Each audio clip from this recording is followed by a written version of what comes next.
Well, how's everyone doing? We just got back from seeing Ant-Man and the Wasp: Quantumania. Yep. We were not able to see it opening weekend because you were vacationing when it came out. Yep. But we finally got a chance to see it. And do you want to do initial thoughts, or should I talk about the critical reaction to this movie?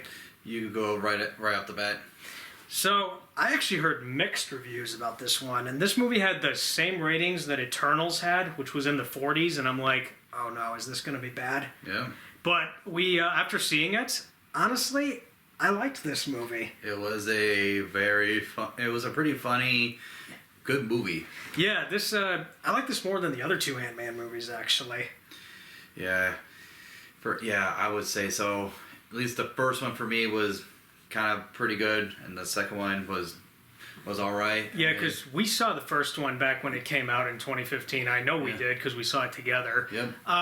The first one I feel was a good introduction to the character. Yep. Now, it's a good movie, but when rewatching it recently, it was very frustrating to rewatch again. The first one, right? Yeah, because the main issue I had with it was how fast it moved. Like, it was like that, you know? And it's like, I would have slowed down the scenes a bit. I would have done the scenes in a different style. Yeah. And I get why the comedy was there, because, you know, Marvel, they make everything funny. Yeah. But I like to call the first one Ant-Man movie, I like to call it Ant-Man Beyond, because it's not really the original Ant-Man, it's more of his successor, Scott Lang. You know, like how Bruce Wayne taught Terry McGinnis to be Batman in Batman Beyond. That's why I call this Ant-Man Beyond, because this is essentially Scott Lang's story. Yeah. Oh, not so much the other guy. Okay. But I would have made the first Ant-Man, like, not necessarily in the tone of Batman Beyond, but have it have a Batman Beyond feel, which is what the first movie didn't have. Yeah. And I think what's just kind of frustrating about it when rewatching it again is, like, the amount of comedy that's in it and the amount of lightheartedness. Like, I would have done something a little more personal. I would have, again, made it in the style, not necessarily the tone, but kind of a Batman Beyond-like feel to it. Yep. Which they kind of do at some points, but it's like they didn't go all the way with it. Yep. And I will admit, the villain of the first Ant-Man, he's nothing special.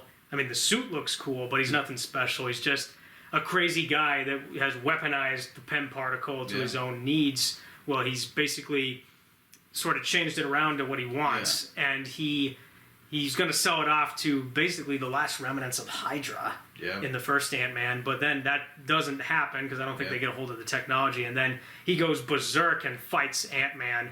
Of course, they stop him, and the day is saved, and then the Avengers are like, hey, we should recruit this guy. Definitely, because again, Ant-Man, you're shrinking small, you save the day, and something happened, you're gonna get the notice of like, who the heck is this guy? Yeah, I mean, that's the thing. I think the first Ant-Man's a good movie, but I'm just kind of frustrated with it, visiting it all these years later. But I guess really that's just like me thinking, I thought differently of it back then. I think differently of it now, but I still like it for what it is. Yeah. Then the first Ant-Man also started a little trend in the superhero world that not many two superhero movies have done, where the previous movie in the series was big, so let's do things on a smaller scale. Let's go smaller before we go big again. Yeah. And the previous one before that was Age of Ultron, which was a very big movie when it came out. Yeah. And then this Ant-Man goes small, and then we get big again with Civil War. Yeah. And then the second Ant-Man, I think, because I think it's a very standard Marvel adventure. Yeah. Like, there's not a whole lot to it. No, but it kind of builds the dynamic of the Wasp, you know, Ant-Man, the Wasp dynamic. Yeah, because they build up to her in the first Ant-Man, and then we see her more in action in the next movie. Yeah. But I think Ant-Man and the Wasp, it suffers from the fact that it's sandwiched between Infinity War and Endgame. Yep, especially with the ending epilogue, or that cutscene where... Yeah, they send him into the quantum realm, but then he gets trapped in there because they got dusted away. Yep. But then he comes back out. Only thing is, time works a lot differently. So he was in there for like 5 minutes, but really it was 5 years in the real world. Yeah, which I do actually have now that I'm thinking about it, you know, well, we may have a question later on, you know, definitely too. And this just popped up to my head, so we could probably get to that, you know, later on. Okay. But yeah, I will admit though, Ant-Man and the Wasp, there's things I like about it. Like, there's moments and scenes of like characters talking with each other about something interesting, and the action's good for what it is, but very standard movie because it's sandwiched between the two big Avenger films at the time. Because at the end of Infinity War, we were all excited about Endgame, but then it's like, well, you got to know what happened to Ant-Man during all that time, and I'm like, really? But it is important. It does play a part in the story. Mm-hmm. So with Ant-Man 3, this movie has like no previous big movie to like where it can do things on a smaller scale. This is an Ant-Man film that feels small, but actually does things on a big scale. Well, it does things to lead up to a big scale, basically. It set things up for a much more bigger scale, basically. Exactly. And the thing is, actually, with Ant-Man 3 is, I thought Ant-Man and the Wasp Quantumania was an improvement over Black Panther Wakanda Forever. Yeah. I did not like Wakanda Forever that much. You can see our video on that. Yeah. I kind of need to rewatch it again, but honestly, I just don't think it's that exciting of a movie. Whereas this movie, it has the energy that I think was lacking from Wakanda Forever. Well, it starts off, kind of like explaining what's happening per se. It's kind of was a little bit slow, and then it gets into the upbeat right away. You thought Ant-Man 3 was slow? It started off just slightly slow, and then it jumped right away.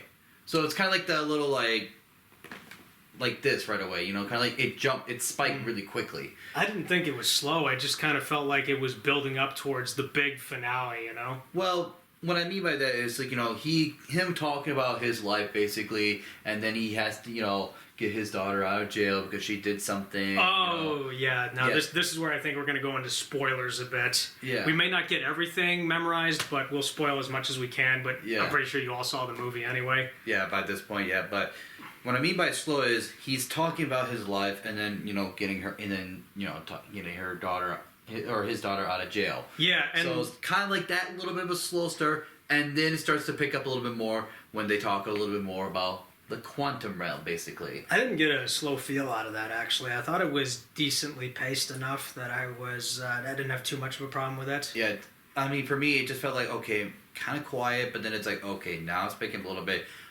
Then when I was going to say grandma, Janet, basically. Yeah, Janet. Yeah. Who, if you remember at the end of the second movie, they got her out. Yeah. And now she's trying to live a normal life again after being trapped for 30 years, was it? Basically, but yeah, it was 30 years, but who knows how long she really spent, Yeah, because, again, time works differently. From the quantum realm to, But the introduction with Scott Lang, actually, where he's talking about his life, and everyone's loving him because of his Ant-Man days. Well, they all thought he's Spider-Man. The one guy thought he was Spider-Man. Yeah. And I'm like, wait, how do you confuse Ant-Man for Spider-Man? Like, that makes no sense. They're I know they have similar colors, but... It's the bug, basically, and maybe the logo, too, a little bit. Looks pretty similar, but it's really, to this guy, probably, it's the bug, or the insect, basically. And, yeah, the bug or insect. I know, spiders and ants are different because 8 legs, 6 legs type of thing. Yeah, arachnids are 8 legs, and then insects are 6. Yeah. But to him, it I guess to this guy it made no difference per se at the time until at the end. Yeah, because I saw this in the trailer and I thought, oh, maybe everybody's going to confuse him for Spider-Man. That doesn't happen.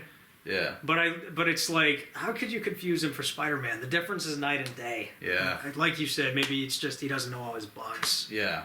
Or something like that. But actually, when he's recounting his life and stuff, it kind of reminded me of the opening of Spider-Man 3, where Peter Parker's like, everyone loves me now. I'm getting all this attention. Well, it's more of like, for him to start with Spider-Man 3, are you talking about the original Spider-Man? With Tobey Maguire, yeah. The Tobey Maguire. Okay, that one, yes. That one was everyone loves me and everything else like that.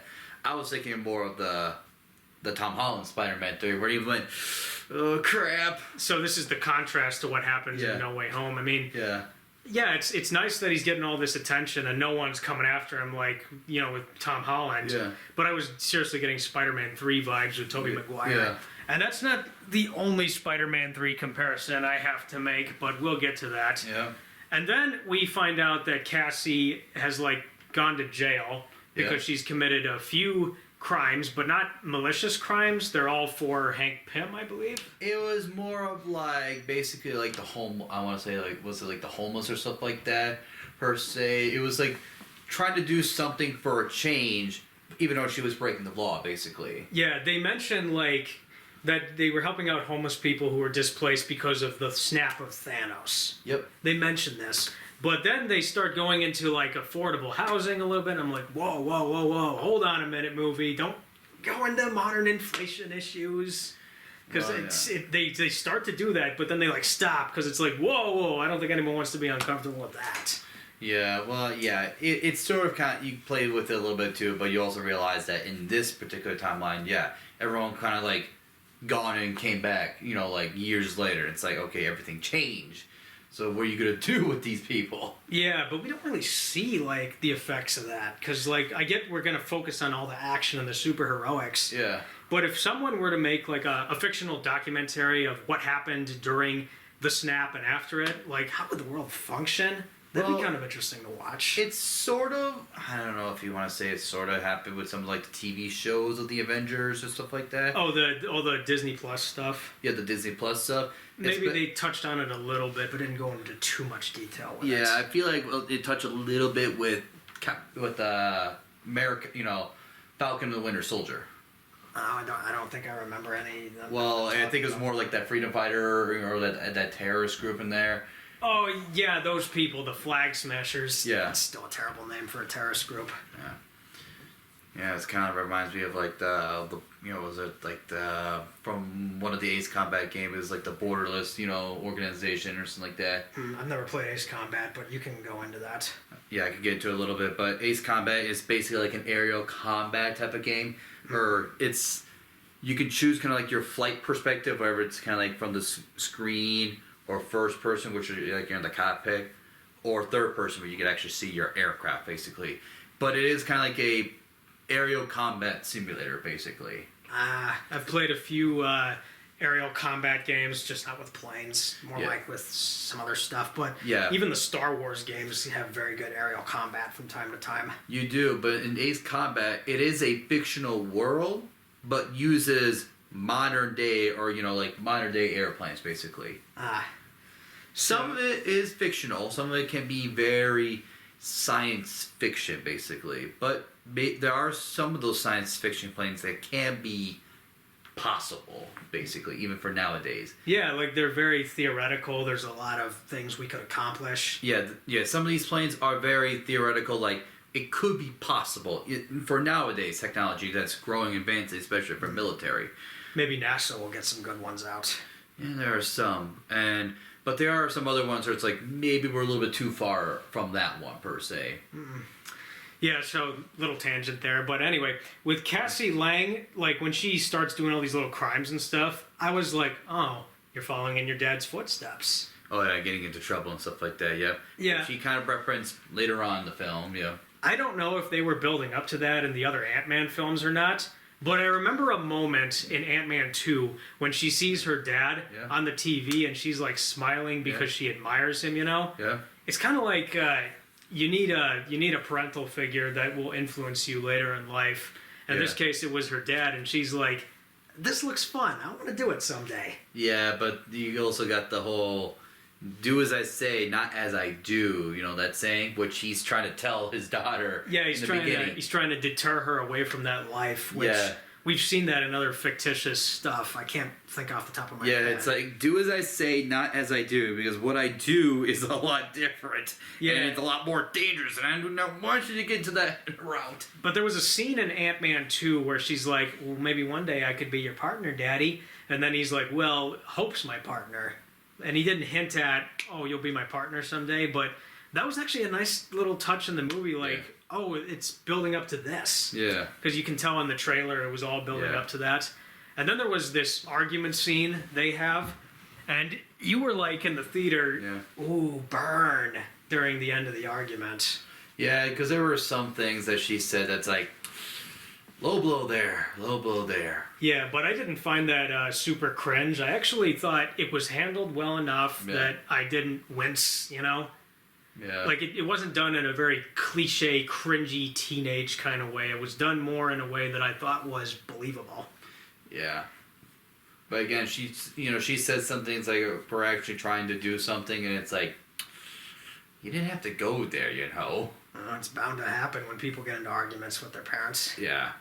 So anyway, yeah, it's like I didn't think she would turn to crime when I saw the trailers for this. I didn't think that was going to happen, so that came as like something of a surprise to me. But it makes sense because you kind of see little hints of it in the other movies that it was all coming to this.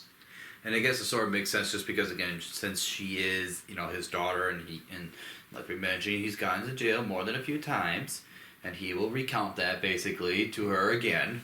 Yeah, I also liked the revelation that during the time of the snap, she went through Hank's like scientific journals and books, and she kind of self-taught herself how to do all this like techno stuff. Yep. I kind of would have liked it if she had just name-dropped STEM in this movie. Like, she took some STEM courses, Oh, yeah. Because you never really hear STEM get name-dropped at all in any of these movies. Not really, but then again, like you were mentioning, she did self-taught, or the grandpa helped her out too as well. Cause only he got dusted away because at the end of Ant-Man and the Wasp, he and Hope and Janet get dusted away. Yeah. So maybe she self-taught herself, but I like to think she probably took some STEM courses, Yeah.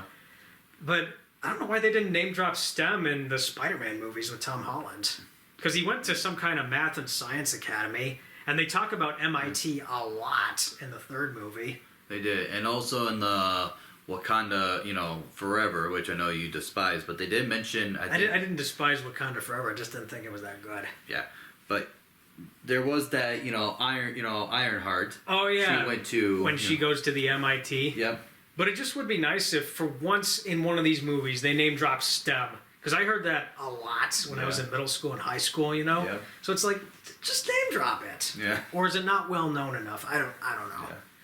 But anyway, so yeah, she builds this what's the term for it? It's like a quantum signal receiver. Like it can send signals to the quantum realm. Yeah, kind of like a transmission. I think you could almost say like the first telephone where you can kind of do the Oh yeah, like the Morse code. Yeah, the Morse code. Yeah. Yeah, that was actually kind of interesting because she says, well, we can explore the quantum realm without actually having to go there, and we can map it out. Yeah, by sending a telepathic, like a Morse code basically. But then Janet kind of realized, like, wait, what? Well, before you get into that, it never occurs to any of the characters, like, let's send some probes into the quantum realm, Because NASA always does this when they explore Mars and other planets and the moon. They always send probes. Yeah. Send some probes. That'd be an efficient way to do it. Yeah, but sometimes, things could get backtracked too a little bit. Like, where did this thing come from? Yeah, that's true. Yeah. Especially with, the other, the main villain, with his technological advancement, he could theoretically be like, okay, where this came from. Yeah, you could probably see the probe and then sort of trace them back. Yeah. And maybe that's what happened. If maybe in another draft of the script they send like a probe in, then Kang, who's the villain in this movie, but we'll get to him later, he picks up the probe and he's like, this looks strange. And then he like sort of traces the signal and backtracks, then pulls them in. Yeah. Maybe, I don't know if that was in another draft of the script or not. I don't know if it was. Don't know, but yeah. But going to that, they send the signal, then of course, Janet gets...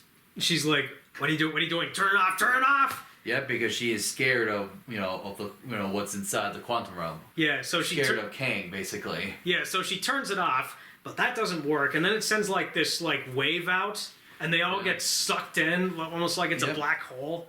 And as they're going through the quantum realm, we've seen the shrinking scenes in the other Ant-Man movies. Yeah.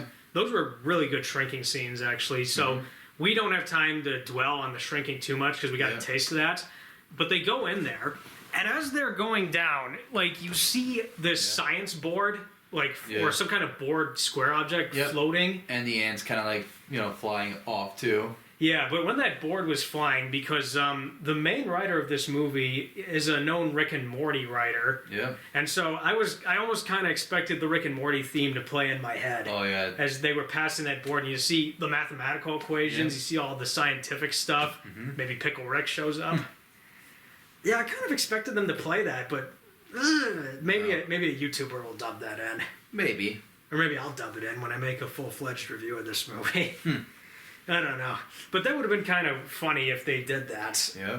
And that's not the only other Rick and Morty vibe I was getting out of this, because the way this movie is written, it kind of almost felt like a Rick and Morty adventure, if that makes sense. A little bit, yeah. It's a little bit of that. 'Cause- Not too much of Rick and Mortyism, because otherwise they would have probably got a different rating, but, you know. Yeah, they would have gotten an R rating had they gone full Rick and Morty, but Yeah. Disney's not going to let that happen. No. But they will go R rating with Deadpool 3 when that comes out. Yeah. But yeah, I mean, they could have gone the way they wrote this, the way this movie was written, it's like, it feels kind of like Rick and Morty. There's a little influence, because in Rick and Morty, it's like, we don't have to spend too much time on the characters. You want to see all the cool sci-fi stuff go down. Yep. And the Rick and Morty influence is not the only influence I felt with this movie, but this movie also has a Star Wars influence to it. Did you get that? Maybe empirism a little bit, but not too Well, let me explain. So after they shrink down and they get into the quantum realm, the very first thing we see is like these like microscopic forest-looking environment. It looks very alien, you know. All right, yeah. But it also kind of reminded me of Felucia from the Star Wars prequel trilogy Oh, Felucia, and yeah. Battlefront 2. It felt like that almost, but there were no Acklys, no Ackley-looking creatures that showed up.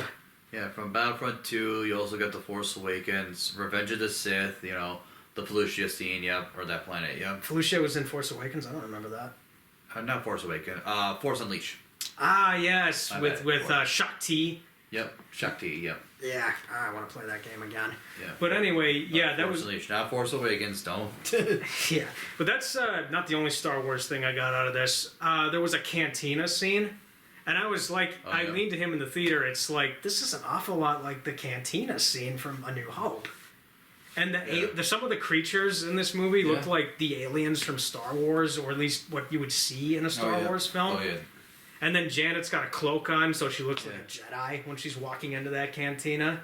That, or like, you know, just trying to blend in like a smuggler or something like that. Because she knew her way around. Yeah. And you know, the other two were like, what the heck is going on? Especially everybody, like her other, yeah, Scott, you know, everybody, Langs and everybody, they're like, what the heck's going on here? And it's like, I know my way around.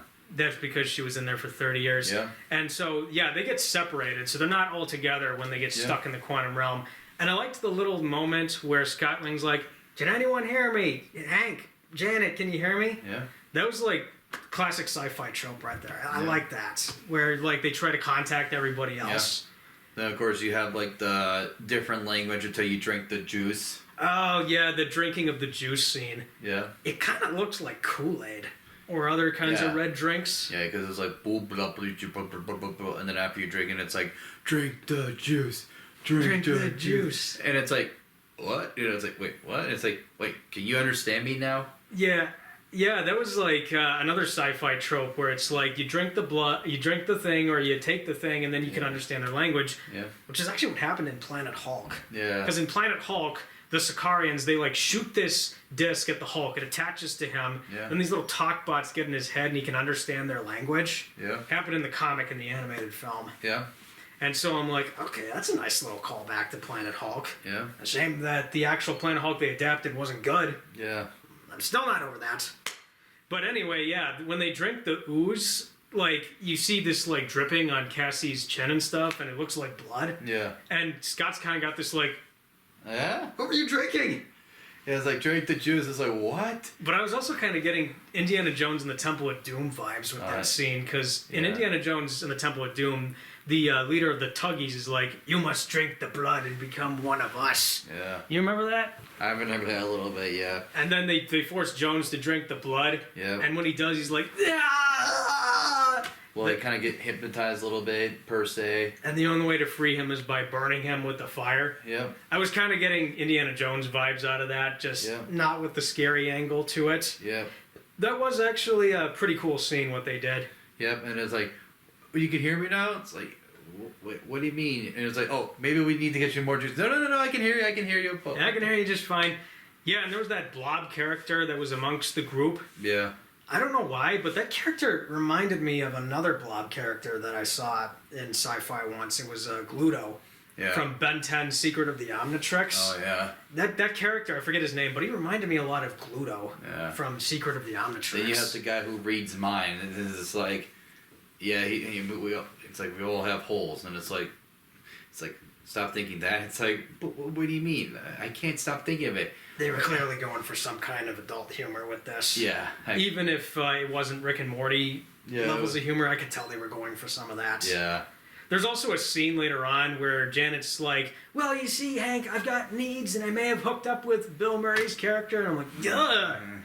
And apparently the writer of this movie said that she and Kang may have hooked up. And I'm like, oh yeah, you are truly a Rick and Morty writer.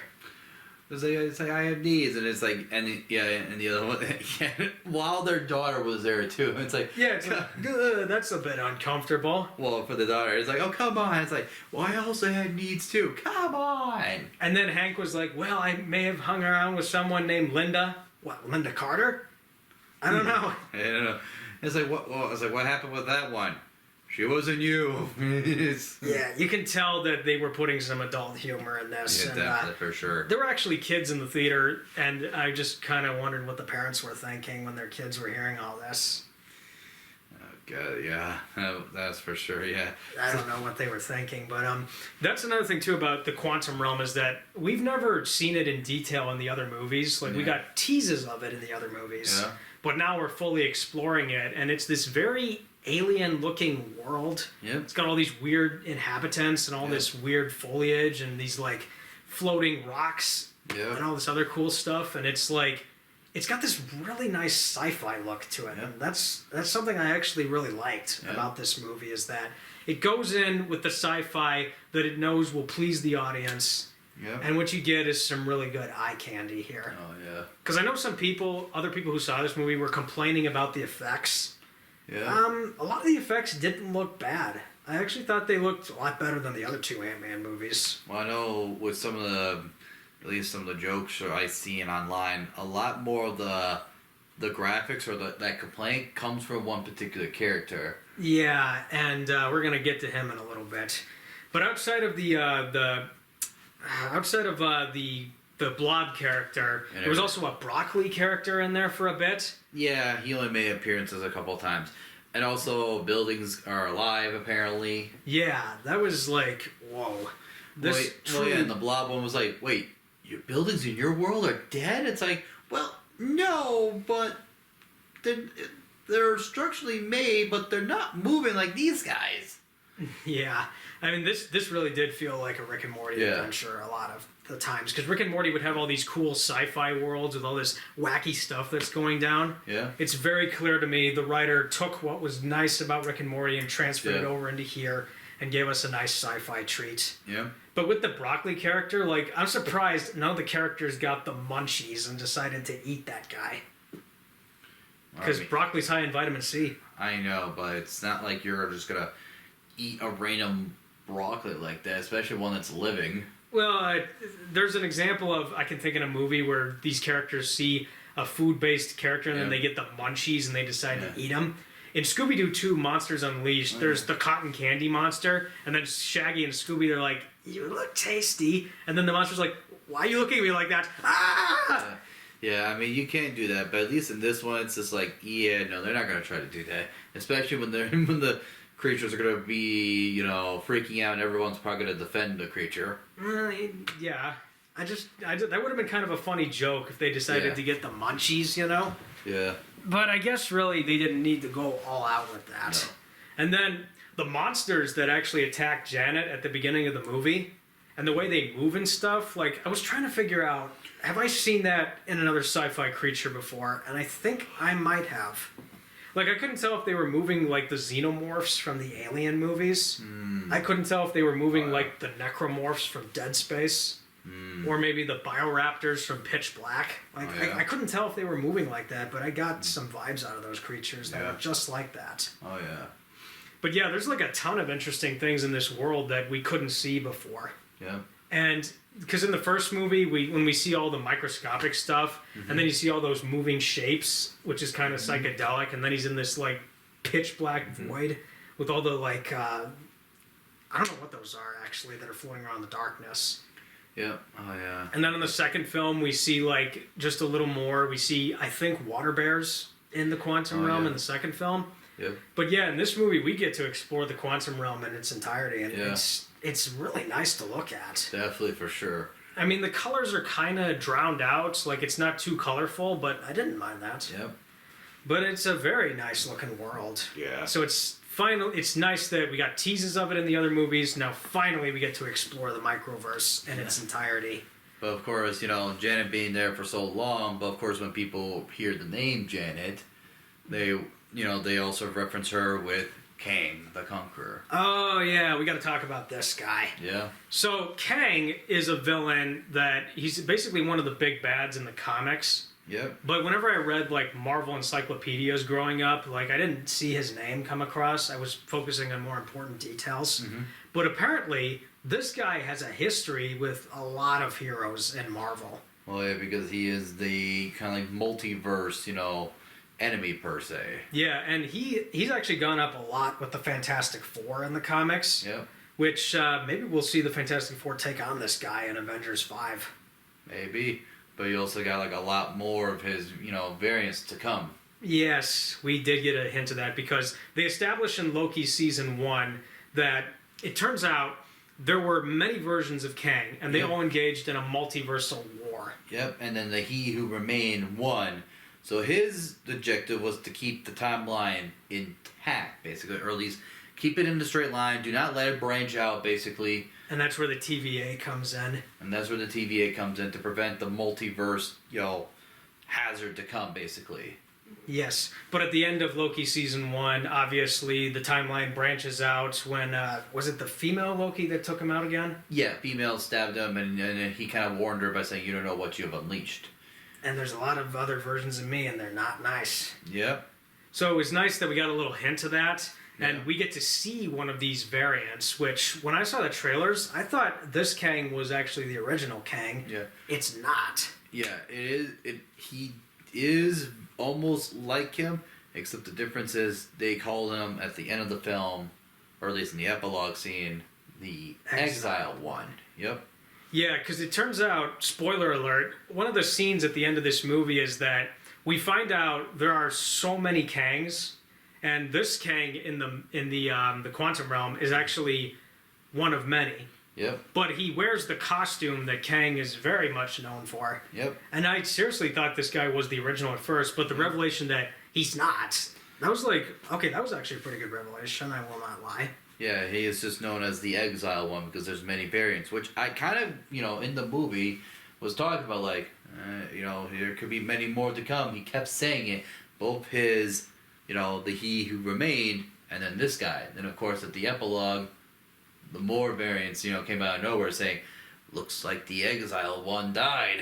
Yes, like we actually see a variant that's dressed like an Egyptian pharaoh. We see one that's like dressed up in a sci-fi kind of look. Yeah, I'm thinking like a soldier or like a commander type of thing. And then you have one that's like in a Eastern, Asian culture, emperor vibe. Basically. Yeah, he's got a deep voice to him. He's like, the Exiled One failed. Yeah.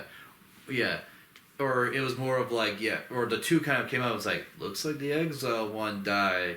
It's like, yep, that's just why I called you here. You wish you would have liked to kill him, basically, with your own hands. Yeah, and when that... So it is the Exiled One died, but now we must rise, basically, or we must summon everybody else. So like, wait, you're summoning more of us? It's like, and then you see basically an army of Kang. Yeah, or a civilization, you could say, basically, because you got some that get summoned into the arena, and every other Kangs were cheering outside of it. Oh, yeah. But I think, I was actually there was a dialogue that I came up with between all these Kangs, where one of them goes, I told you the Exile One would fail. Yes, you did. Yeah. My master. Now that the humans know about the multiverse, what should we do? Yeah.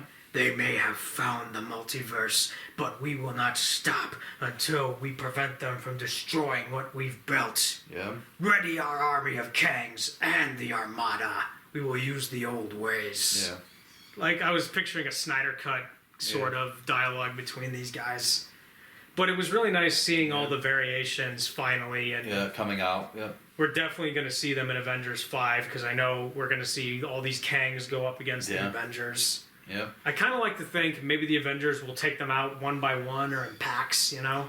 Yeah, we'll see, because we're still have to figure out which is the original one, which you were speculating at the other epilogue scene that might have been it. Yeah, there's a secondary post-credit scene that it ties right into Loki season 2. Yep. Which we see Loki and Triple M, as I like to call him. They go back to this like Victorian style steampunk kind of era. Yeah, it was kind of like the whole like 1800s era, 1900s, where it's like everyone's like in a nice top hat suit and everything else like that. You know, it's like you're just starting the kind of like industrial, electronic evolution era, basically. Yeah, and then you see this Kang, which I don't know if that's the original or not. Maybe it is. Maybe not. Loki was like, oh, it's him, and it's like, Triple M, he's like, oh, you're making it sound like he's this big baddie, and it's like, but he is a big baddie. Yeah, because like I'm trying to figure out, is this a small scene from Loki season 2? Yeah. Because if you remember at the end of season 1, Loki does not come back to the original TVA. He comes back to a different TVA, which is run by Kang. What looks like Kang the Conqueror. Yes, and we see that Triple M doesn't recognize him. Yeah. So whatever happened to the original TVA maybe got destroyed. I'm not entirely sure. But I just would like to think that scene is basically a small scene from Loki season 2 that we're going to see in one of the episodes. Yeah. We'll definitely see for sure. But it was kind of interesting because we were mentioning all the other, potential heroes, or, that has to go up against, or the characters have to go up against Kang. And of course, that scene pops up and it's like, oh, that's right, Loki has to be part of it as well. Yeah, because like Loki's definitely going to show up in Avengers 5. I'm sure of it. Because they're going to have him do something and play into this whole story. Yeah. And I was questioning, like, at the end of Shang-Chi, we find out the Ten Rings are broadcasting some kind of mysterious signal. So I'm like, is it broadcasting towards these Kangs? Yeah, that could possibly be it. Then you also got Doctor Strange, who has tapped into the multiverse himself. Although he's got to deal with the incursion with Clea in the Dark Dimension. Yep. Which I don't know if we're going to see Doctor Strange 3 before Avengers 5 or after, but that sort of remains to be seen. I know Doctor Strange 2 did make a lot of money at the box office. Yep. Then, of course, you mentioned Spider-Man just because, his also a little influence in the multiverse as well. Yeah, will we see Tobey Maguire again in these future movies? Will we see Andrew Garfield again? Yeah. I don't know. Yeah, Tom Holland. Yeah, well, probably Tom Holland for sure, but it's like, how much influence will he be part of, or will he try to be like, I'm done after that whole multiverse, issue? Yeah, but that's the thing with all these like revelations with Kang is that they actually got me excited about Avengers 5. Yeah. And I like it when serialized movies do this, where they have to set things up that won't get answered till later on. Yeah. But they keep you excited, and they do it in a way where you're really intrigued and you just want to see what's going to go down. Because, again, at the end of Shang-Chi, I was questioning, what's the mysterious signal? Could it be these Kangs? Yeah. What is it exactly? They also got also referencing to the Eternals, did they have, what's their role? Because they're more, their objective, as they say, more universal threats, more so, or kind of like galactic, higher up scale than like... Well, they deal with more galactic threats. They don't deal with multiverse threats, so I don't know how the Eternals are going to play a part in the future. Yeah. So we'll see. Because maybe Kang may be part of that, galactic, threat level, potentially, even though he is, I don't think Kang's like galactic threat. That would be more Galactus and Thanos. Yeah. He's more multiversal threat. Well, I don't know about Thanos, because remember, they did ask about Thanos, or I think Icarus asked about, Yeah, they talked about him a bit in Eternals. Yeah. Because he himself is actually an Eternal, based on what I remember. Yeah, but they asked, like the mother or, the leader at the time, why weren't we part of, the fight against Thanos? And because stuff we can't intervene. Yeah. Although they could have, but I guess really there's maybe some kind of sacred timeline they're trying to preserve. Yeah. What if they know about the sacred timeline? I don't know. Well, maybe knew about the TVA or stuff like that. Maybe she knew about the TVA. Maybe that'll all get answered in a future movie or two. Yeah. Because now I'm starting to think maybe they are connected. Maybe they're not. I don't know. Yeah, because Sacred Timeline, which kind of reference a lot to the TVA when they talk about keeping the timeline intact. Yeah, and I did like the guy that actually played Kang, Jonathan Majors. Yeah. He was really good in this role. Yeah, definitely for sure. Because like he plays this role very serious, and he's got a very like psychotic Demeanor about him. Yeah. And what makes him a true psychopath is that when he gets angry, it's pretty scary. Yeah. And when he's not making the scary face, you still get that very intimidating. Calm, collective, like, I see. Yeah, this exiled one, he's a true sociopath. Yep. And he's really psychotic. Like, there's moments where he's like torturing people with like his telepathy or like force powers or whatever. Yeah, like almost force powers, you could say. Yeah. Yeah, he's like, and then he's like sort of making them go ah. Yeah, kind of like twisting and then kind of gripping like a force choke, basically. Yeah, and it's like, Yeah, this guy he really did a good job. I liked him. Yeah. and it just made me wonder, okay, if this is the psychotic one, are the other variants as psychotic as this guy? Well, because again, you had the commander, who's acting a little bit more military. Then you had the pharaoh. Then you had the emperor, and then you have all these other variants who kind of came out of nowhere. And then you have the Kangs in the crowd that were all acting like civilians, basically, and then you have other people that are popping in. Yeah, I just kind of feel like maybe this guy, if this guy was the original and he was truly this psychotic, I can definitely see him being a huge threat in future movies, but Yeah. he gets defeated, obviously. Well, Exiled one got defeated. Yeah, the exiled one gets defeated, which I'm like, oh. But then we see these other variants. Which is like, oh. Yeah, so I'm just trying to figure out, are they as scary and psychotic as the exiled one was? and maybe they are. I don't know, but we have to wait and see when Avengers 5 comes out. Yeah, definitely for sure. But yeah, this guy, I mean, there's many different ways Jonathan Majors could have played this character. Yeah. Like, he could have played it all hammy. He could have been over the top. Yeah. But he instead went for the more serious, psychotic performance, which I really liked. Yeah. Which is something that I feel like I've stated before, that Ultron made too many jokes and wasn't scary enough. Well, because the Ultron was like he was the evil Tony Stark, basically. He had this Tony Stark personality per se. Yeah, because but more sinister, basically. I just would have preferred a much scarier version of the character, more like Skynet, Yeah. with Ultron. But with Kang, it's almost like Marvel listened to our feedback and was like, okay, we need a new big bad. We need him to be about as threatening as Thanos was. Mm-hmm. So basically, Mr. Majors, we need you to be this very psychotic, very scary character. Can you play that for us? And he's like, yeah, I can do that. Well, yeah, the objective is what's bigger than Thanos, basically. And then, of course, you have to get Kang, and it's like, well, now we gotta make him more sinister or in a new way, more powerful than... He acts more powerful, basically, or is more powerful. Yeah, he is a very powerful force, although he did temporarily get defeated by a legion of ants.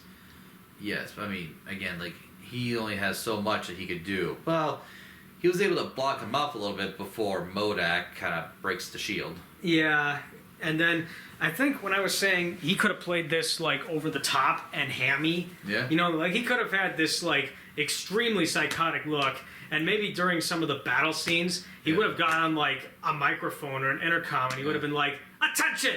This is Kang, your chief of security. Exterminate all ant people at once, and happy hunting!" He could have done that. Yeah, I know, but he had to try to be calm and collected, but a little bit more angry as he could, basically. Kind of like a leader or a conqueror, basically, would. Yeah, and he did play the conqueror part really well. Yeah. You don't know when he'll get angry, and you don't know what he's really feeling at times. You're just really frightened of this guy. Yep. And that's why I think Jonathan Majors, he's definitely the next big bad of the MCU. Definitely, for sure. And I'm excited to see what they do with him in future movies. Yeah. Though, yeah, I do wish the exiled one was really the real Kang. Because I felt like maybe this is Kang, and they've been building up to him. Yeah. But the revelation that he's actually one of many was really interesting. And I am excited to see what happens in the future. Yeah, I don't know if I wanted him to be the real one, because then it's all that power up or all that kind of hype for nothing. Like you said, he got killed by ants, basically. Yeah, but then he comes back and his uniform is like all torn up and Yep. stuff, and you see his like his big muscles. Yeah. Which, by the way, was he trying to copy Vin Diesel's look? Because Vin Diesel, you see Vin Diesel, he's got this really buff look, you know. And I was questioning if Jonathan Majors saw Vin Diesel's look and was like, okay, I want to do that for Kang. And they're like, sure. But, and of course, he is more strength-wise, you know, than Ant-Man.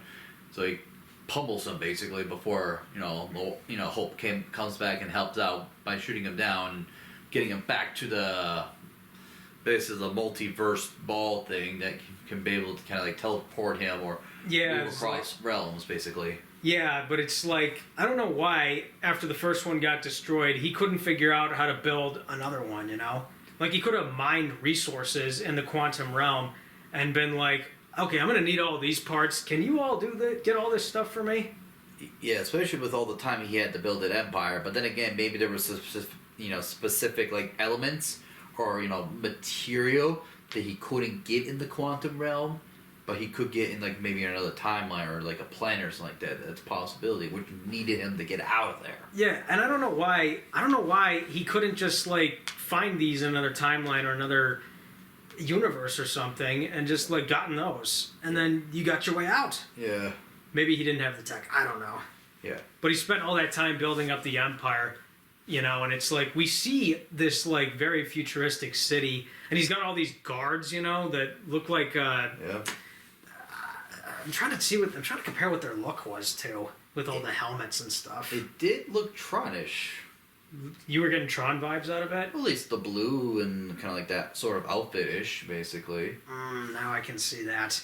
But actually, the way those guys spoke, they sounded like the droids from Star Wars. They're like, check it out, Corporal, move ahead, roger, roger. It sounded an awful lot like that. And that, they did have like the move up ahead or something like that. Yeah, I mean, it's like, again, the Star Wars influence played very well into this. Yeah, for sure. I mean, I don't know if it was a Tron vibe or a Destiny vibe. I don't know what it was. Maybe a little Destiny. I don't know where the Destiny would have came in a little bit. I know with the helmets. Hold on a second, folks. What I'm trying to get at is basically like with the helmets. You know how the Destiny helmets, some of those helmets kind of looked a bit.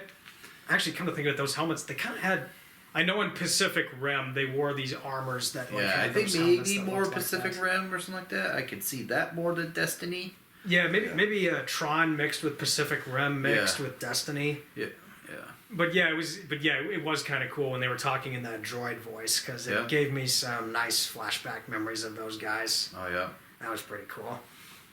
I'm trying to think I actually like with Cassie how she's not exactly the most experienced fighter, No, I mean she tries to help, but yeah, she's not very experienced in terms of how to use. I mean, she knows how to use it, but not use it in a fighting manner. Yeah, like they could have done this character where she's perfect and can do no wrong. Yeah. That didn't happen, and I like that. Yeah. I liked that they made her experienced and she's on this big adventure for the first time. Yeah, like she's experienced, but not too experienced. So it's like, we'll definitely probably see more of her in the next movies or something. So it's like, yeah, she knows how to use it, but in terms of fighting manner, no. Like, she's incapable.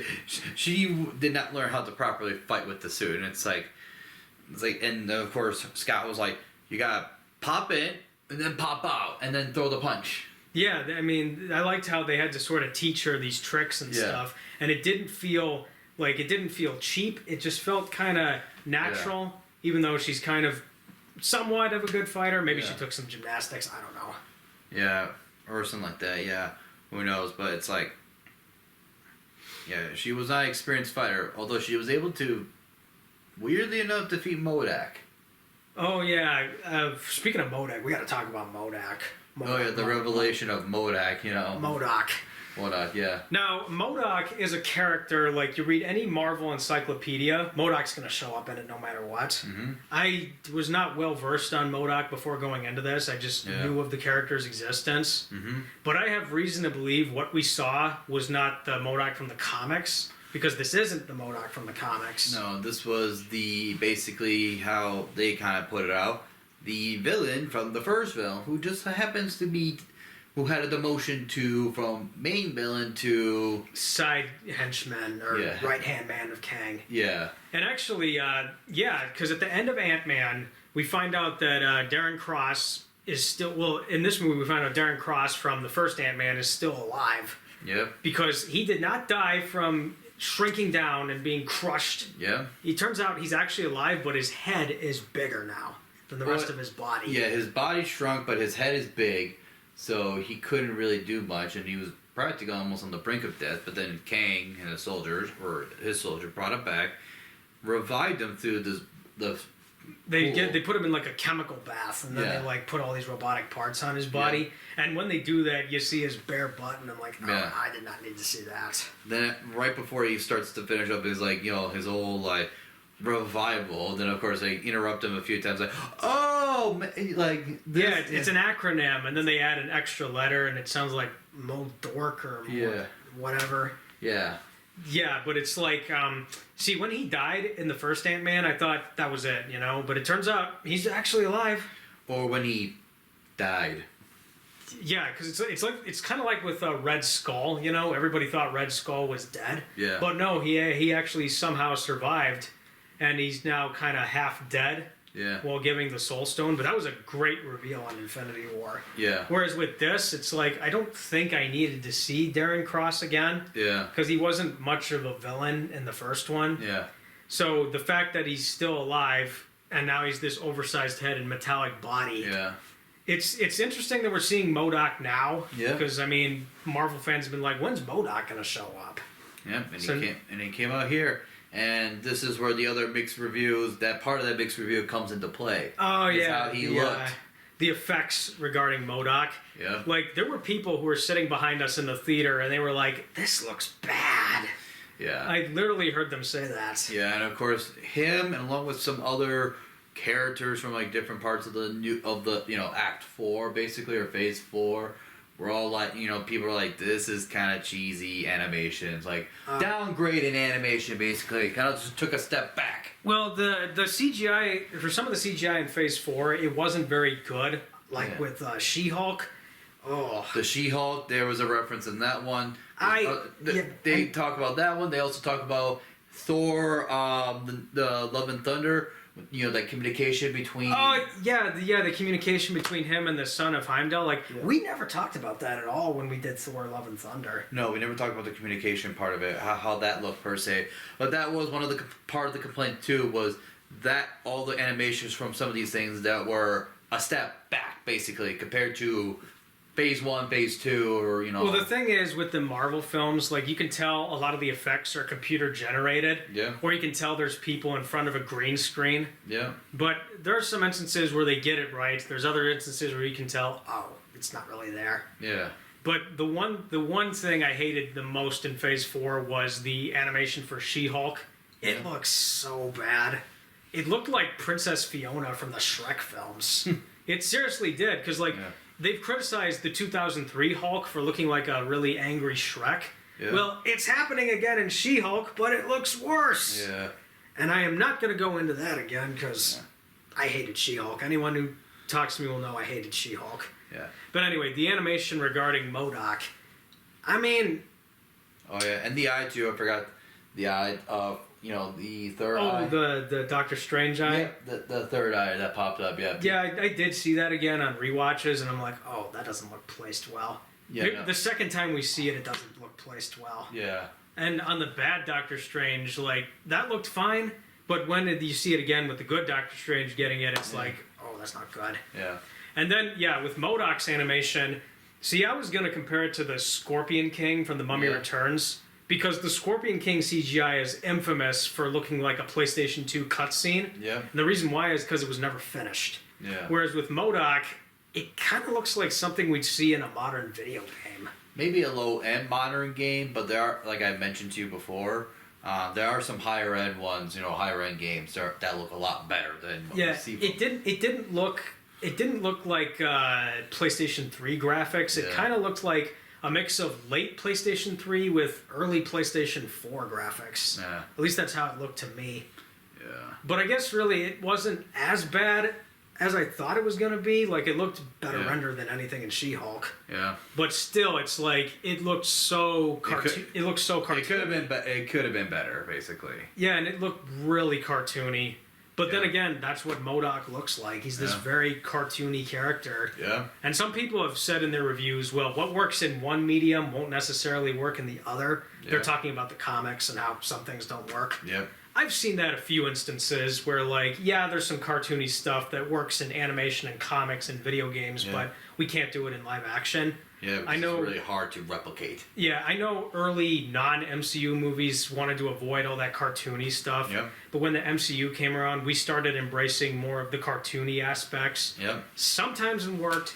Not in all cases. Not in all cases, but they went for more of the jokes per se. They kept the jokes of the cartoony running more so than the other stuff, because the other ones can be hit or misses. Yeah, and the other thing too about MODOK is like, there's a modulator voice that MODOK speaks in, and then you got Whenever the- he kind of goes back and forth between the suit and or the mask and not suit or mask or whatever. Yeah. Yeah, it's kind of like Robo MODOK when he puts the Yeah. mask on.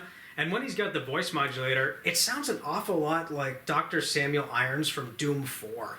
Yeah. Because if you ever saw the gameplay for Doom 4, there's a cyborg character, Samuel Irons, who's somewhat helping you out, but you as the Doomslayer, you don't care about this guy. You're off to do your own thing. Yep. He sounded an awful lot like Samuel Irons from Doom 4.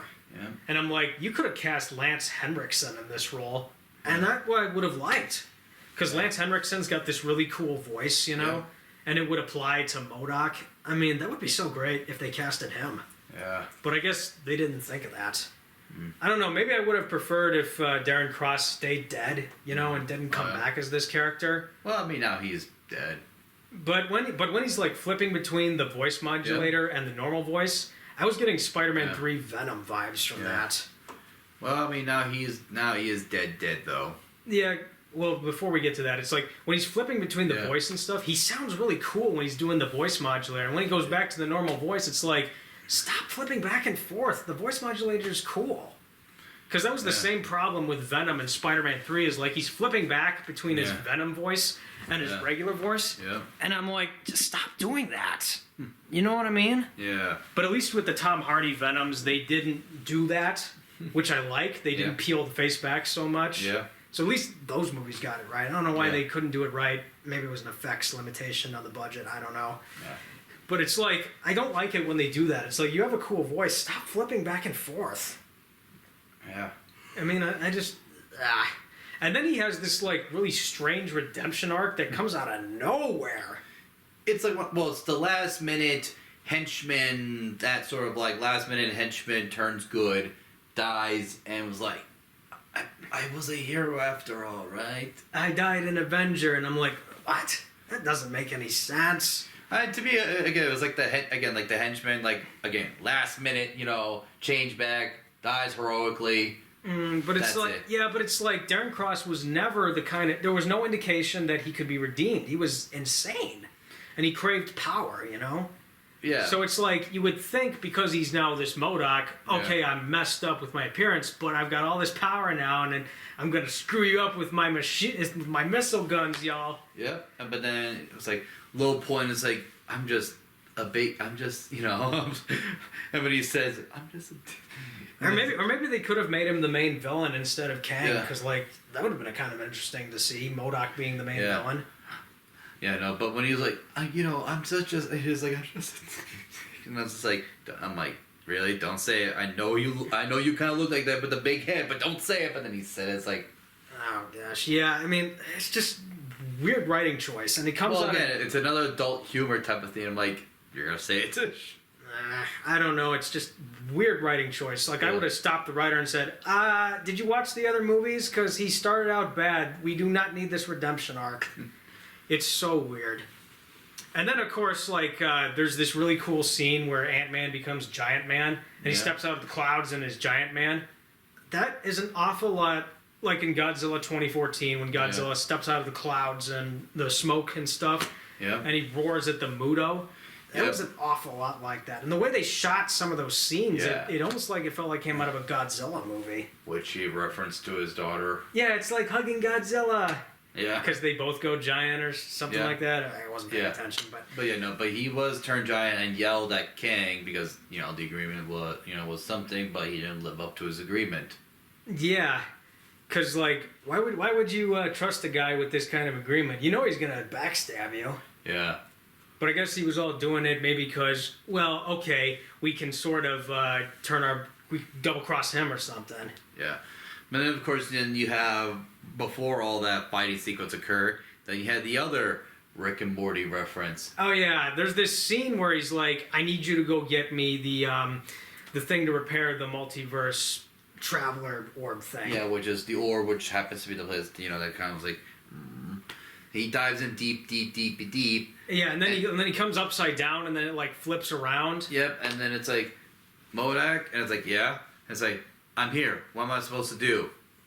Don't die? And then he starts like copying and cloning. Yeah. And I turned to you and I'm like, this is an awful lot like the Rick and Morty episode where the screen splits into like multiples, and you Yeah. see all these different Ricks, Mortys, and Summers. Or even the Mr. Meeseeks or something like that, too. Yeah, I was kind of expecting one of them to go, "Hi, I'm Mr. Meeseeks, look at me!" And I was like, well, I mean, again, like I said, or I mentioned to you earlier, that one guy, Ant-Man that was wearing this, the outfit. Oh yeah, the Baskin Robbins. The Baskin Robbins, that was probably the high Mr. Meeseek. Like, hey guys, just calm down.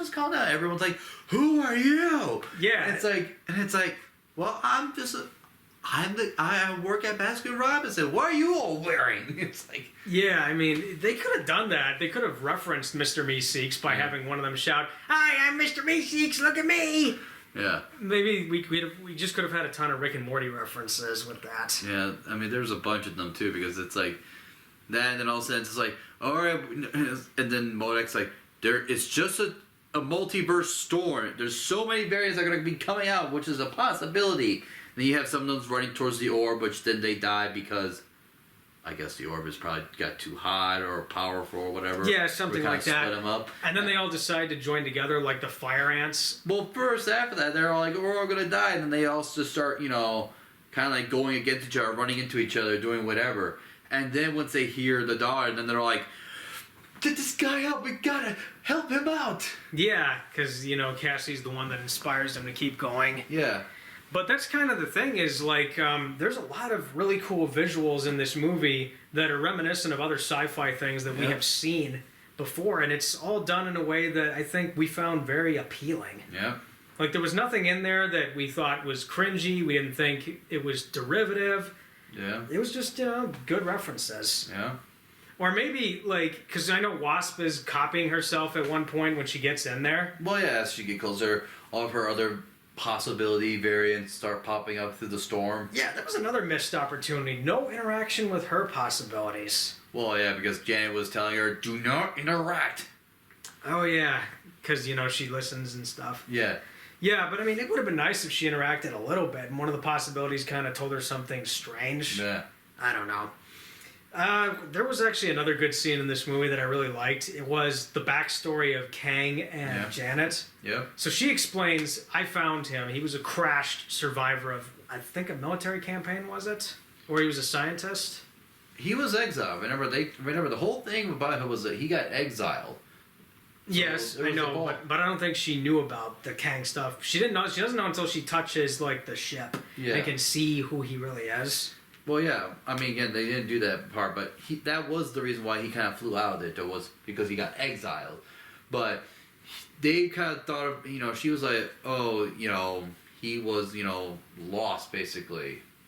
Kind of flew in out of nowhere. He was lost, so. Yeah, but that was actually a really well done scene because it's some nice lore dump of what she was doing during her time in the quantum realm. And that's another thing that I really liked about this movie was all the lore that they were giving away. It was really interesting and really well done. Maybe we could get a spin-off series or some kind of movie where like we see Janet's time in this quantum realm. Yeah, but then again, it's kind of funny how every one of those like quantum, like Kang and the other people are like, you tell them about us? It's like... She's like, I wanted to leave that life for a reason. Yeah. I mean, that's probably what it was. She didn't want to expose her previous life. Yeah, or relive that and try to tell about what happened there. Yeah, and the other thing too is like there was some humor in this movie, But I also like how this movie felt a little more serious than the other Ant-Man films did. Mm-hmm. And this is something I've always criticized about Marvel is they can't find the right balance between serious and humor. Yeah. Whereas here, I was intrigued enough and was invested enough in the story that I actually really was into what was happening. Mm-hmm. Which is why again this movie I felt was an improvement over Wakanda Forever because Wakanda Forever didn't have the most engaging story. This does. Yep. And I mean, that's something I like about Marvel is like when they get serious, they're actually really good. They're really good. I can get invested. I'm really into these characters, and I'm really excited to see what happens. And that's exactly what I got with this movie. Mm-hmm. And there's been instances throughout the MCU where I'm like, okay, the last film got too carried away with its comedy, and then the next one after that made the improvement. Yeah. There's been a lot of examples like that, actually. Like Iron Man 3 and Thor the Dark World, which couldn't find a balance. And then Captain America the Winter Soldier found that balance, which I really liked. And then Civil War had the nice balance to it. And then Far From Home, which could not find the balance to save its life, Black Widow improved on by having the balance. Yeah. And that's, again, something I really like with these Marvel movies is like when they get serious and intriguing, I'm really invested in what's happening. Yep. And that's why, ultimately, I think I really enjoyed this one. Yeah. Because it's like, you know, people went into this, I don't really know what their motivation was with the mixed reviews, really. Like, when they went in, what were they expecting? Yeah. Because when I saw the trailers for this, I was just expecting a really nice sci-fi adventure, maybe with a little Rick and Morty touch to it, which we kind of got. Yeah. And ultimately, I think we were satisfied with what we got. But I think when it comes to these Marvel movies, it's all subjective. Yeah. Like, everyone's got different expectations for what they're expecting. Yeah, for sure. And for me, I didn't really think it would be the most impressive movie of all time, and I was concerned when I heard these reviews. But I really enjoyed this one compared to the other Ant-Man films. Well, this was definitely a solid film for sure. And I like how this one, you can see the seeds that were planted in the earlier Ant-Man movies, and they at least get a payoff in this one. Like, we see more of the quantum realm. We see Janet get out and then go back in. We see Cassie, you know, being more like her father in this one, which is really nice. And it's just nice to see that the nice character development and evolution between all these Ant-Man movies. Yeah. Because that was something I've always liked about these Marvel films is that there's some really good character development between all these installments. Yeah.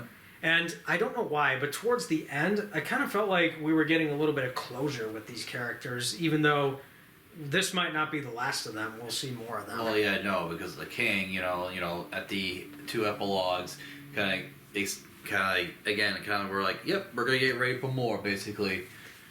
Yeah, which is what we'll see in Avengers 5. But that very ending scene where he's basically monologuing in his head, talking about all his adventures and how far we've come. I was getting a sense of closure with this Ant-Man trilogy. Almost, but they also had like the, oh no, what happened to us? Are we all gonna die? Yeah, that was actually kind of a suspenseful scene. It's like I was kind of wondering what was gonna happen. Yeah. But then it's like, nothing to worry about. Yeah, there's nothing to worry. But then I was like, oh, you gotta worry about what's coming, man. Well, and when I think about that scene, I'm like, there's gonna be one of those like, I'm thinking to myself like, I'm just waiting for that moment where it's like, that's not worry. What could possibly go wrong? And all of a sudden just flip a switch to like, you know, like the evil that's, you know, lurking about basically, you know, like that. Well, what could possibly go wrong? And all of a sudden you see the dark clouds like way back in the distance basically. Oh yeah. I mean, you know, like that kind of cliche where it's like, you have like this kind of like happy, like, oh, what could possibly go wrong? There's a dark cloud in the distance coming in. Or some dark ship or whatever. Yeah. I mean, they could have done that, but they decided not to do that. They kind of like took a pause on that and then waited for the epilogue to have like that dark clouds in the back of the horizon, basically. But I guess the point of that scene was, I'm concerned, but maybe I shouldn't get too concerned right now. I got to be happy and positive. Yeah, you got to be happy right now in the moment, yeah. Because, like, we're definitely going to see some big stuff happen in Avengers 5 and what comes forward. Yep. And now, my big question from earlier to now. How long did they spend, timeline-wise, you know, from the quantum realm to the end of the movie? Yeah, because remember, as we kept talking about in terms of Janet, it was 30 years in terms of Earth, and however long she spent in the quantum realm. Well, time is basically irrelevant in the quantum realm, so... Yeah, so in terms of them being the quantum realm, how long had they spent down there compared to Earth's timeline? Yeah, that's another interesting question. Is how long did they spend? Yeah, because again, well, however long they spent down there. Now let's equate that to how long did they spend?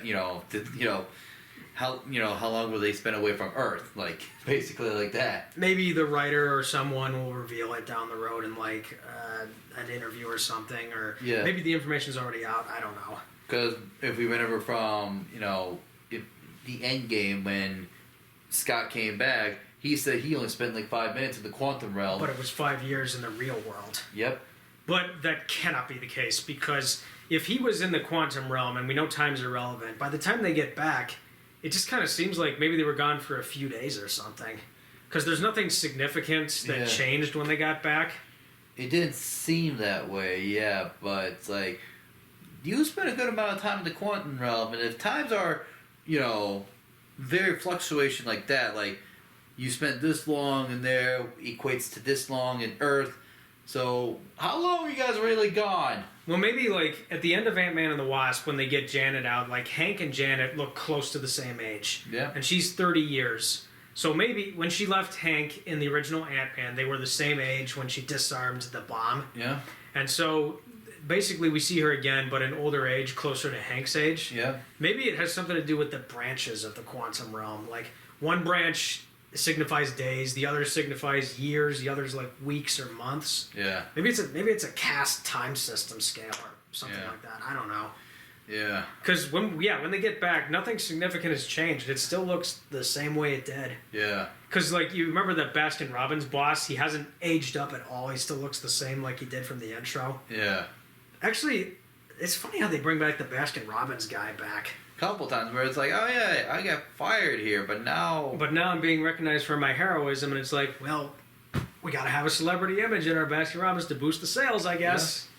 Because restaurants will do that, they will boost their sales if they need a celebrity presence. Yeah, the owner, had like had some sort of like awkward vibes with Scott, and he's just like, shaking his hand a little bit. You could almost be like, yeah, actually, looking back, I did not like that guy one bit.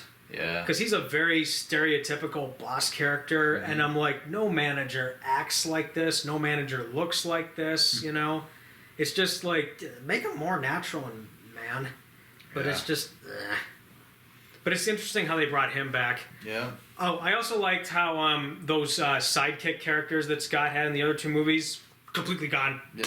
I was happy about that, because I did not like those guys one bit. Yeah. The reason why is because they're basically comic relief characters. They have their purpose, but they're just there to be funny. Oh yeah. And we've seen that in like other properties, and I'm like, I don't know. But I'm just happy those guys didn't come back.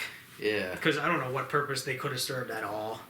That's definitely true for sure. Because it's like Pacific Rim, for example. In Pacific Rim, the two comic relief characters have their place, but they get on your nerve after a while. Yeah. And I wasn't the only one who felt like they got on your nerve. There's other people that didn't like the comedic relief characters of Pacific Rim. Yeah. And I mean, it's nice that we didn't get to see those guys again, but I guess they just didn't have much of a story for them. Or they served their purpose per movie. Like with the first guy, since it was more about like the thief or robbery, like the criminal life a little bit, that was that guy's role, that comic relief guy. That was his role a little bit. Yeah, they were basically his partners in crime, but they weren't necessarily criminals, because Scott was justifying his burglary as, well, I don't really steal it for malicious purposes. I do it for a specific reason. Yep. Because he was like trying to get the millions back from the Vista banks in the first movie. Yep. That's what I remember. Yep. But yeah, it was nice that those comic relief characters didn't come back, and we had a more serious Ant-Man film when compared to the other two. Yep. And I'm not saying there weren't serious things in the previous movies. There were, but it's like there was, kind of that teetering serious comedy kind of thing. Yep. Which is why I feel like those movies are kind of frustrating, whereas this one didn't feel super frustrating to me. Yeah. But yeah, the quantum realm question, it's like, I don't think they spent too much time in there. Maybe they were in a different part of it. Yeah, because that's the big question. Is like, how long were they gone in terms of Earth, time, in the quantum realm? Because of the whole like time fluctuation. Yeah, maybe the writer will try to justify it or something. Yeah. I'm not exactly sure what he'll do, But I do know that he was taken a bit aback by the negative reviews this got, or the Yeah. mixed reviews. I didn't look into that too much. Yeah. So I don't know if, like, with Avengers 5, they're going to put some restrictions on him. Yeah. Because they don't want Avengers 5 to lose money or be bad. Yeah. But Avengers 5 and Avengers 6 will be big enough, so Yeah. maybe they won't lose any money. Yeah. Whatever the case. But this is actually a pretty good start to Phase 5, I will say that. Oh yeah. Because I thought Phase 4 started pretty weak with Spider-Man Far From Home. Yeah. Because I consider Far From Home the start of Phase 4, not the end Yeah. of Phase 3. Yeah. I thought it was a pretty weak start, and then Black Widow I felt was an improvement over Far From Home. What I like with Phase 5 is it started off pretty good so far. Yeah. And I think ultimately we were satisfied with what we got. Yep. And there's more to come in the Phase 5. Yeah, because we actually got a Guardians 3 trailer in front of this. Yep. Oh yeah, definitely. And the colors look kind of drowned out, so maybe it'll be a little more serious with that comedy edge to it. Well, yeah, because this one's now taking a little bit more of Rocket's origin. Yeah, we get to see Rocket's origin. He's got an otter sidekick or an otter girlfriend, maybe. Yeah, or whatever the case may be, we'll figure it out. And then we'll see Gamora. They're trying to basically tell her about her past life, but technically this is Gamora from the other timeline. Well, it's more of, it's like, yeah, because this is Gamora of the 2014. So this was still kind of like her trying to please, Thanos, basically, like the uptight, serious tone, basically. Yeah, and I'm kind of when we first met Gamora, basically. Yeah, and I'm kind of concerned throughout the whole movie. They're gonna like sort of spend the whole movie trying to tell her, "Oh, you were this character" and stuff. I'm really concerned they're gonna do that. Yeah. Because it would have been nice if they had like a chip that has all her memories, and they give it to her, and there's like a head rush, and then she gets everything back. Yeah, I'm not too sure if that will happen or not. It just because she's not like the other girl where she became more robotic. Oh, like Nebula? Yeah, Nebula. I'm not saying they should make Gamora robotic. I'm just saying they should restore her memories somehow. Yeah, I don't know if that'll be. I don't know if that's like a Total Recall situation where you put the real memories back in and you're Yeah. trying to sort of figure out what's real. Yeah, Or something like that. Yeah, I think it'll probably be a lot more harder because again, you're trying to say, you're trying to tell someone from the past about them in the future, basically. Because again, this is past her, and they're trying to tell her about what she was like in sort of future, basically. Yeah. And then I like that James Gunn's still making Guardians because, as we know, he was fired originally due to his controversial tweets. Yeah. But then they're like, okay, we can't find anyone else to do this. Do you want to come back after you're done working with DC? And he's like, sure. Yeah.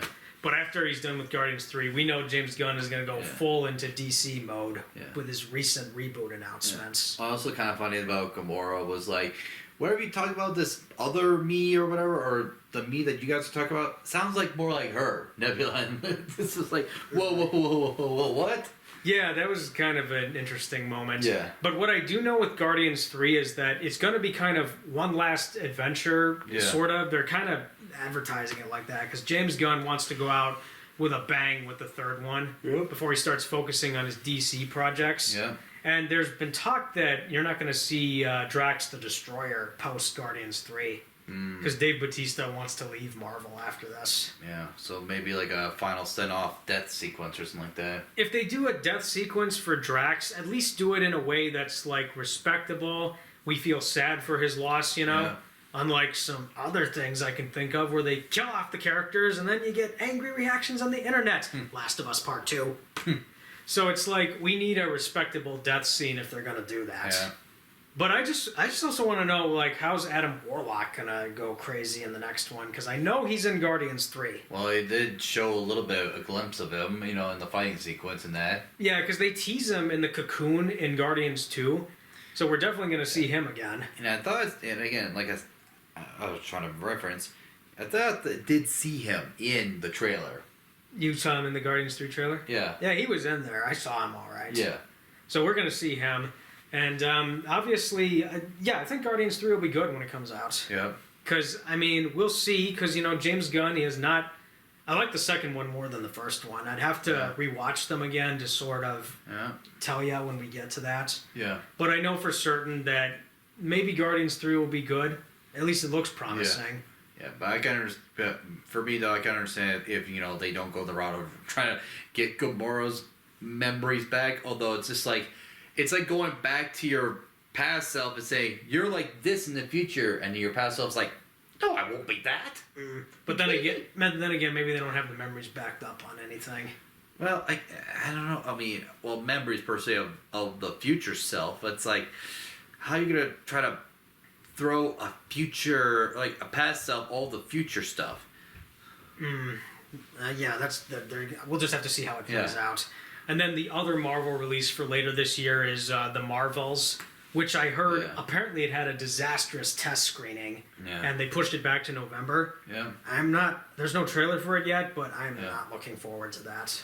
We'll see. I also, with the, even though we mentioned Eternals earlier, I kind of want you to see the Black Knight. Oh, you want to see the Black Knight? Yeah.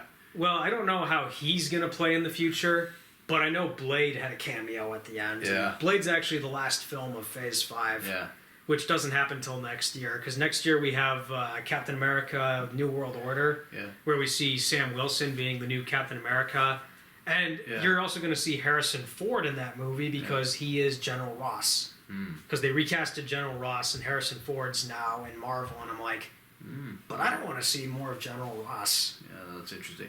But I kind of want to see how Kit Harington, in the Black Knight, more of that, just because it's like, okay, he sounds like he was holding back a little bit in the Eternals, or trying to keep his true identity a secret, basically, per se. Yeah. So it's like, what he could have done in the Eternals, if he were to reveal himself as the Black Knight. Well, maybe he's going to show up in the Blade film, because, Blade's got that voice cameo off screen. Maybe he'll show up in the Blade film. Maybe he'll help Blade in his quest to go hunt vampires or something like that. Yeah. I don't know what they're going to do. I also know there's Thunderbolts next year, which is basically Marvel's Suicide Squad. And in that, you're going to see the return of Ghost from Ant-Man and the Wasp. We're going to kind of see where her character goes. Oh, yeah? But, Marvel wanting their own Suicide Squad, I just don't know if it'll be any good. Yeah. Because, with the Suicide Squad movies we have gotten, I did not like the first one. I thought the second one was better. I mean, the second one was fun for what it was, but it's like, I just don't know if we need Marvel doing that exactly. Yeah.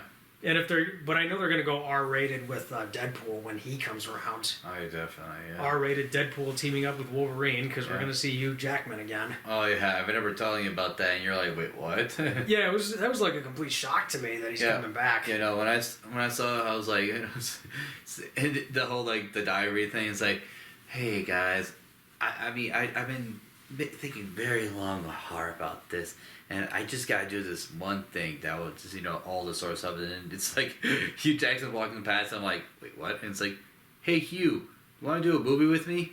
Why not? Yeah, it's like, yeah, sure. I'm like, oh my god. Yeah, that's like a really big announcement right there, because I know there's no Deadpool 3 happening under 20th Century Fox, because Disney now controls this character. But the only way Ryan Reynolds agreed to do it was he said, we need to make this character R-rated. Yeah. So this will be the first R-rated film in the MCU. Yeah. Although, they could make the Blade film R-rated. Could too, yeah. Because from what I hear, Blade's a very dark character, and he's a vampire hunter. Yeah. But the whole Ryan Reynolds and Hugh Jackman, the Deadpool Wolverine, I'm like, that is true Wolverine Deadpool vibe. Yeah, but I kind of wonder, is Hugh Jackman going to play the part the same way he did with the other movies? Is he going to be the buff and serious guy, whereas Reynolds is the comedic contrast to that? Yeah. Maybe they will. Yeah, that's what we're all hoping, a lot of people are hoping for, a lot of us are hoping for. It's like that kind of dynamic again. So it's like, what the hell are you doing, bub? And it's just like, oh, nothing here, Wolvie. At least, if Wolverine's gonna be that way, he's like, funny, because I'm gonna do the same thing with my claws to you, bub. Snacked! Or something like that. And then Reynolds is like, ooh, you gotta be careful with that. Yeah, and he's like, oh, you can't kill me, I can self you like you. And then he's like, what, bub? It's like, yeah, see, watch. Yeah, and obviously the Fantastic Four are coming. I don't know when the X-Men are coming.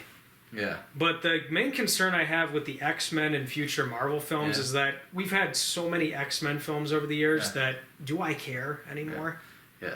And it's like all the major storylines have been adapted, so it's like, what more can you do that 20th Century Fox didn't do? Yeah.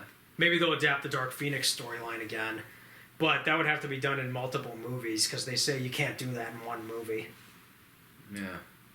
And I am excited for Avengers 5 and 6, you know? Because those sound like big movies, especially with what we've been told via this one. Yeah. We're going to see all those Kangs. Yeah.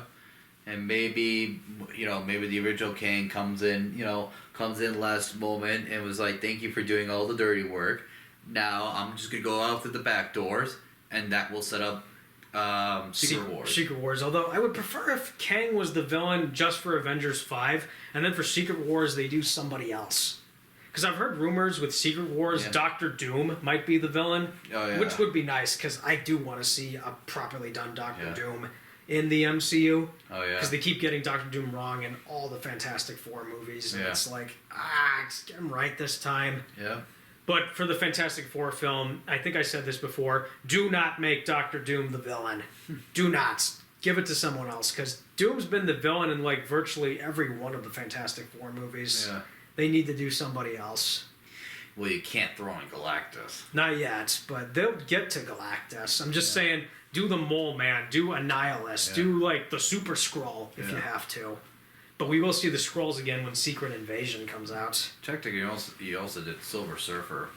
Oh yeah, when's the Silver Surfer gonna show up in the MCU? I want to see him. Yeah, because remember, he was technically the villain in one of the Fantastic Four. He wasn't really the villain, he was helping out the villain. Yeah. Which is Cloud Galactus, not the real Galactus. Yeah. And if you're gonna do Galactus in the MCU, at least have the big godlike figure that he is, you know? Because if you can do that in Eternals with like Sephirim or whatever that guy's name was. Well, all the Eternals, all the big giant, like Titans or something like that. Or the Celestials. That's what the they are. Celestials, Celestials, Have Galactus be as big as the Celestials. Actually, have that godlike presence with him. You know. Which and now I gotta try to see if him and the Celestials have any sort of connections or relations, basically. That would be some really interesting lore. I will not lie. Yeah, I wonder if they actually did ever have like some sort of relationship that I have to dive into. Now I'm thinking about because they're both big, they're both very powerful in their own ways. Did they ever had any sort of connections? Yeah, I mean, you never know what they'll reveal. Yeah, and that's actually the thing that really made me happy with Ant-Man 3. Because when we're talking about all the lore and stuff, is that people are concerned about Marvel fatigue or fatigue with superhero movies, and some people have admitted they're kind of walking out on Marvel because they're getting bored with it, and they feel like superhero. I know South Park made a joke about that. What was the joke in South Park? It was the very first episode of season 26, and it was the whole. There was a joke about the main joke was about the Jews running Hollywood, basically. Is everyone still doing that joke? I hope we don't get flagged for that. So we apologize in advance. Yeah, I mean, again, this is South Park we're talking about here, so South Park can get away with a lot of things. But mentioned in the episode where Cupid Yee, Cupid Yee, which is, supposed to be Cupid Me, Cartman's, his own variation of Cupid, basically. Except Cupid Yee is supposed to be like Kanye. Oh, I think I saw this character in like one of the earlier episodes before season 26. Yeah, but he was the Cupid Me, which is the supposedly innocent Cupid. But he comes back as a kind of like hipster, type of thing. Oh man. And he kind of has this other kind of like weird, crazy, anti, Jew vibe and everything else like that, and favoring, Oh, is this a Kanye West joke? Yeah. Oh man. They also throw in a Kanye West joke in there and all that sort of stuff. They did throw that in there, and then the Cupid Yee. The joke was his Twitter account, because his Twitter handle is Yee, Y-E. Oh no. But again, in the episode, Cupid Yee starts shooting all these arrows at the people in the school. Then they all get mad at Kyle, and then Butter comes. No. Someone's like, we're getting sick and tired, talking about all these sort of like the sayings of like these like constant like movies that we keep seeing. And then like it was like the first one was like I know the second kid was like, we're getting sick and tired of all these superheroes, superhero films. Then Butter comes out saying, Mario Bros? You couldn't do anything better than Mario Bros? Oh, maybe I need to watch this episode. Yeah. Oh man, I know Jack Black made a joke about that at the Oscars once. Yeah. He's like, we're making too many comic book movies, man. Yeah, it's like, there's like a joke in there where it's like they're referencing 3 sort of like big sort of like movie things that, like you're saying, some people are getting sick and tired of, like the fatigue.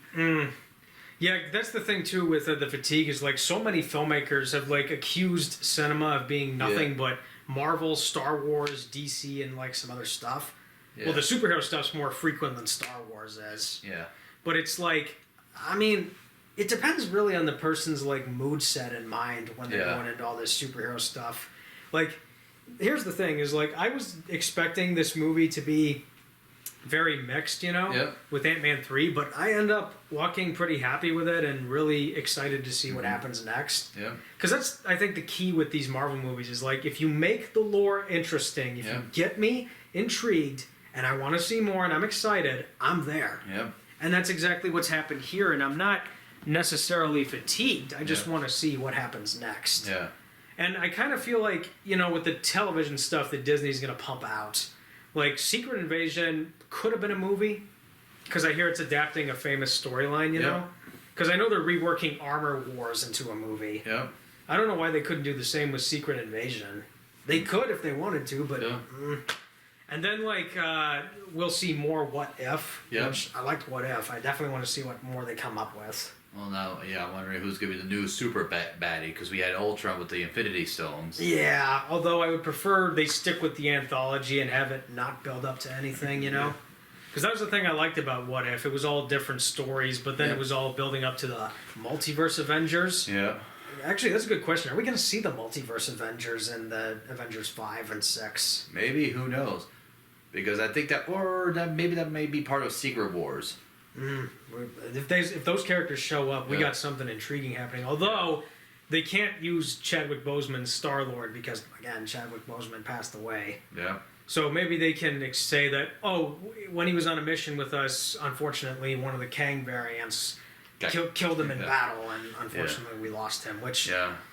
That'd be a better explanation than what they did in Wakanda Forever, but that's beside the point. Yeah. But and then we're going to see Daredevil again in Phase 5 because he's got a new show, which I don't know if it's either a continuation or a reboot or some kind of revival. Yeah. Because the way Season 3 ended, it's like Bullseye's going to be going after Daredevil. So it's like, are they going to continue it or not? Yeah. I don't know.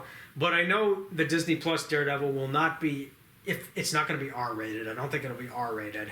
Well, no, you're not going to have the Punisher in there or do some of these other things. Yeah, that's the thing that kind of bothered me with Disney acquiring all these other Marvel characters. Is like, they're going to make them kid-friendly, and I'm like, I don't know. Because I liked the mature angle they took with those characters on Netflix. Yeah. And, I mean, whatever else they got cooked up for Phase 5, I'll check out, Yeah. Like with Loki Season 2, now I'm intrigued to see where they take that. Oh, yeah. There'll be some other characters that come around. I know Agatha is getting her own spin-off show. Oh, yeah. Which, that's going to be her days in the Coven. Oh, yeah. So we'll see how that goes down. Yeah, which will be interesting, because she is a powerful witch, too, in and of her own self. That could have sort of rivaled, almost rivals Scarlet Witch if she didn't go full power. Or the Sorcerer Supreme, because they name-dropped that in WandaVision, that she could rival the Sorcerer Supreme. Yeah. Well, I mean, technically Doctor Strange was that, but then, of course, he lost that title because of, him being gone for 5 years. Yeah, and then when he comes back, he gets it back. Actually, I really want to see if they make Doctor Strange 3 before any Avenger movie, because they need to finish up the events of that. Then we can see him cross over with these characters. Yeah. And then he can do some really cool multiversal stuff. Yeah. They really need to do that, because if they don't, that'll be a loose end. They need to tie up. Hold on a second, folks. Okay, so we're going to kind of wrap this up a bit. Yeah. But basically, I think in the end with Ant-Man 3, I was really satisfied with this. Yep. I was satisfied with this more than I think the critics were. Yep. I don't know what the general audience reaction was. Yeah. I didn't really look at too many reviews before I watched this, but there were people who were like, there's good things, there's bad things. They were trying to figure out what outweighed what. And I would say the good stuff of this movie outweighed the bad. Yeah, that's for sure. I haven't seen other reviews as well. I've seen some memes, but that's about it. Now, some people were claiming Ant-Man 3 was underperforming, and I do check box office numbers. Yeah. No, it's not. Yeah. It's kind of struggling a bit, but it's doing okay. Yeah. Well, again, it is a Marvel film, so it's gonna get some good, still solid box office stuff. Yeah, but then again, the Ant-Man films were not exactly billion-dollar makers like the Avengers were. No, or some of like the main focus films, like like the Age of Ultron or the Infinity War, Endgame, that sort of speak. Yeah. Well, actually, now that I think about it, all the Ant-Man films, like they are part of the main focus. Well, they are, but it's like again, like they're individual, like their own thing, not like this big encompass, like this big kind of like bowl or encompass of like all these other heroes. Yeah, and I mean, this movie, there's some really good acting, there's really good scenes, there's a lot of really good lore. The action was well done, although there were instances where they shot it too close and it was kind of too bright in places. But overall, I enjoyed this. Yeah, it was a solid film for sure. Yeah, I think this is the best of all the Ant-Man movies, actually. Yeah, it was a really good one for sure. Because, like, the other Ant-Man movies, well, the first one was the introduction, and then the second was another adventure that got sandwiched between the two big Avenger movies. Yep. And then with this one, we're finally going big with this character. Even if it feels kind of small, we're still going very big. Yeah, and to me, it's going big in terms of the potential of, like, other movies or the big projects, basically. Yeah, like this one's playing really heavily into Avengers 5 and what's to come.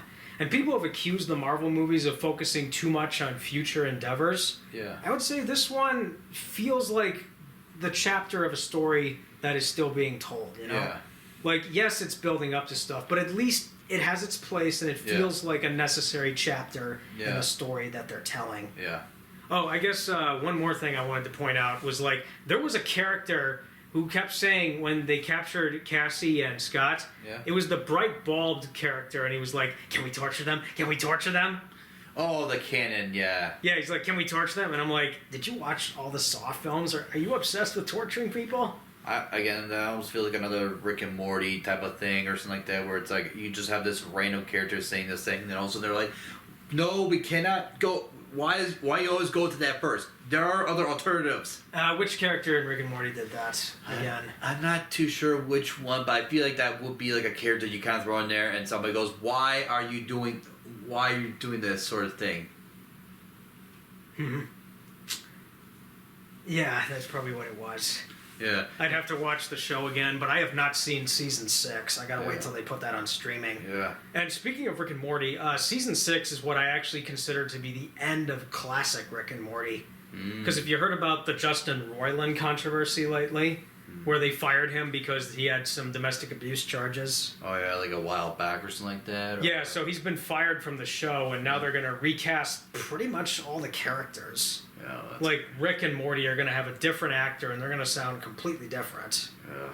But some have said, why don't they just cast Christopher Lloyd as Rick Sanchez? Because Rick Sanchez is essentially based off of Doc Brown from the Back to the Future movies, and Rick and Morty's kind of based off of Marty McFly. Yeah. So it's like, why don't you just get Christopher Lloyd, and I don't know if Michael J. Fox is available, or you could get a good impersonator. Yeah. So it's like season 7 onward, these characters are going to sound completely different. Well, it's going to either make or break the show, that's for sure. Yeah, because like people have said the show started getting really bad around season 3 or after season 3. I think it was right around the time when they started to introduce a little bit more of evil Morty, and then right after the evil Morty sort of like that thing ended, I think that's when the show kind of went a little bit more southwards or started dipping more southwards. For me, the episodes have been kind of hit and miss, Like some I really like, others not so much.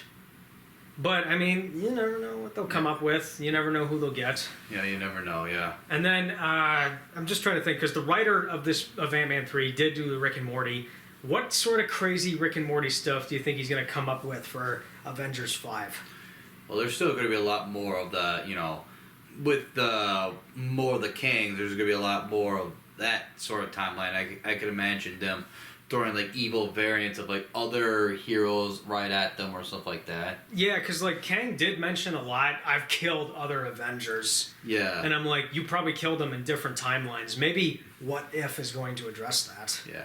Maybe he kind of throws the zombies, at them. Oh, the zombies? Yeah. Because I know they're getting a spin-off series. Yeah. Yeah, he pulls the zombies from the other dimension. Yeah. And then they're like, zombies? We gotta get them in the head, man. Yeah. But yeah, you gotta get them in the head, because if you Yeah. get them in the head, that's how they die. Yeah. And maybe one of the characters will name drop, this is just like out of a George A. Romero movie or something like that.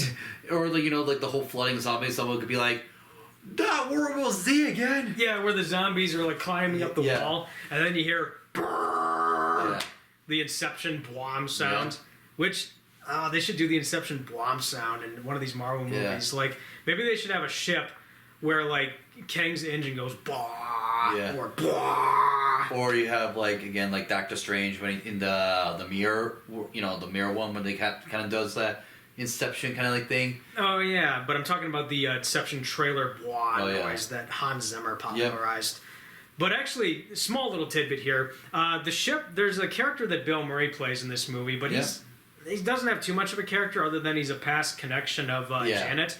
When he's like driving his ship into the cantina scene and it makes that loud engine noise, brrr, that it's very similar to the tripods from Steven Spielberg's War of the Worlds. Oh yeah. Did you get that? It did sound familiar somewhere, and I was like, there's something about that. It sounded like the tripods from War of the Worlds, the Steven Spielberg version. Yeah. With Tom Cruise and stuff, and I'm like, oh, that's a nice little touch. Yeah. Yeah, so they'll come up with some wacky stuff for Avengers 5 if they want to go crazy with the sci-fi Rick and Morty angle. Or maybe, why don't all the Avengers go into the arena of all the Kangs? Why don't they go into the arena, and then all the Kangs are like, show us what you got. And then they're like, oh yeah, you gotta get swifty. I feel like that'd be more Star-Lord's vibe, and every other Avenger's like, what the heck are you doing? Hey, some of these guys are taking into it, and they're like, who? He points them while dancing, and everyone kind of looks at the section where all the Kings actually kind of grooving into it. They really need to do that for Avengers. And it's just like, bro, what are you doing? And it's like, what? He's grooving. It's like, but we gotta take this seriously. Well, they're not taking it seriously. They want to have a little fun. Yeah. They should do that. Yeah. But maybe they won't. I don't know what they're gonna do. But yeah, long story short, we had a good time. This was a pretty good start to Phase 5, and I am excited to see what happens down the road. Yeah. Like, I was concerned I was gonna be bored with this, but I was not bored. I was really intrigued throughout. Yeah. Like, this is the kind of movie I had a good time with. Yeah. And then, I know we've gone on for a long tangent with this one, but we had so much fun with it. Yeah. We're pointing out all the stuff we liked, all the stuff we were kind of iffy about. I will say this, though, with the box office numbers. Yeah. Apparently, this movie is getting beat by Cocaine Bear right now. Oh, yeah, because Cocaine Bear. Because it's one of those what the heck type of movie. It's a B movie, and I'm like... It's a B movie, but the thought process behind it is like, what are they going to do with this? And then you go watch it. Well, here's the thing, is like the Cocaine Bear is a real bear, and it's taxidermied in Kentucky. Yeah. But when it happened, it just OD'd, and that's it. It didn't go on a murder rampage or anything because the original story, I think the bear OD'd a little bit. Not like in the movie where they took it to the extreme where he ate like a whole bunch or whatever and started going like... Yeah, like the actual bear just OD'd and then died. That's it. Well, it did not go on a murder rampage, and you can't make a movie out of that. Well, in this scenario, they did. I mean, that's how they did with this film. I'm willing to bet, though, that when Shazam 2 comes out, it's going to topple Cocaine Bear and Ant-Man 3. Probably. We'll see, yeah, probably. But again, it's the idea of you take something that's ridiculous, and people are like, this can't be real, right? Or this can't be like this, and they go watch it anyways because they're like, they're somewhat invested to the story, or like somewhat, they're somewhat invested out of curiosity. Yeah, which is actually what happened with the Sharknado movies, is like, they made it so ridiculous, and it got like 5 or 6 movies. Yeah, well, or more so, just because it's like, it's that weird, like, this can't be real. You go watch it out of curiosity. and it's stupidly silly. Yeah, I get that, but it's like that's not really the kind of movie that I'd really want to get into, you know? Yeah. Like you can take a ridiculous premise and still make it interesting, which is what they did with Ant-Man. There's a little bit of ridiculousness in it, but it works because I'm just enjoyed by the sci-fi angle of it. Well, yeah, but this one's kind of like it's a ridiculousness because it's like you're taking two things, possibilities in terms of if you take it separately, it's possible based on separateness. But it's not possible when you put them together, but the idea of it intrigues people to say, well, what would happen if it did happen? Let me see what your idea is. Yeah, there's been a few instances where they took ridiculous premises and I was still entertained by it, you know? Yeah. This one, if you remember, Reign of Fire. Do you remember that movie?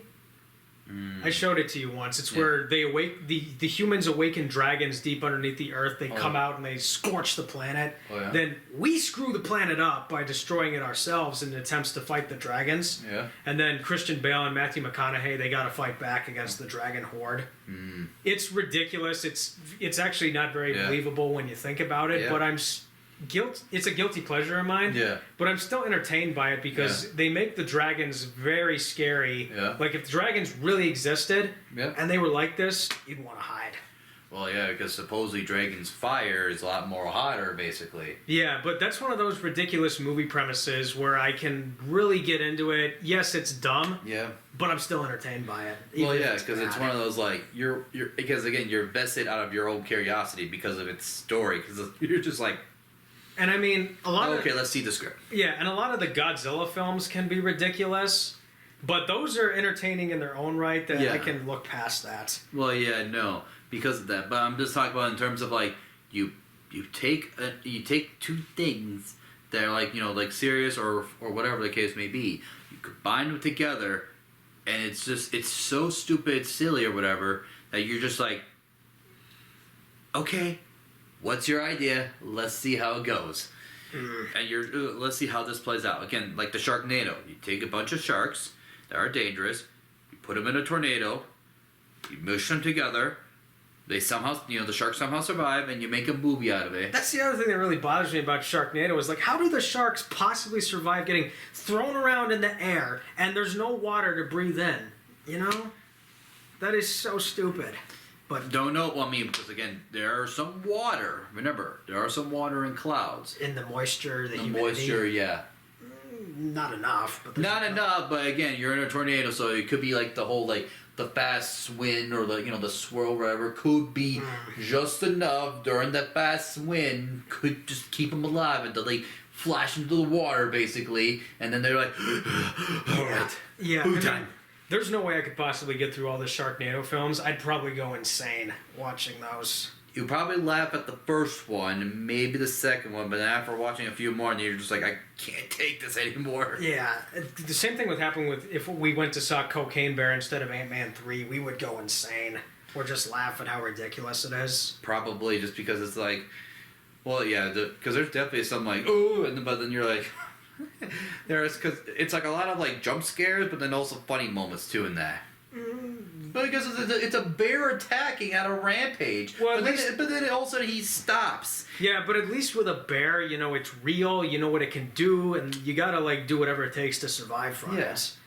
But then again, I don't know what people. Yeah, well, again, it's the idea of a scary bear, but you take that scary bear and just make it go. Again, you have as high as as high as bleep.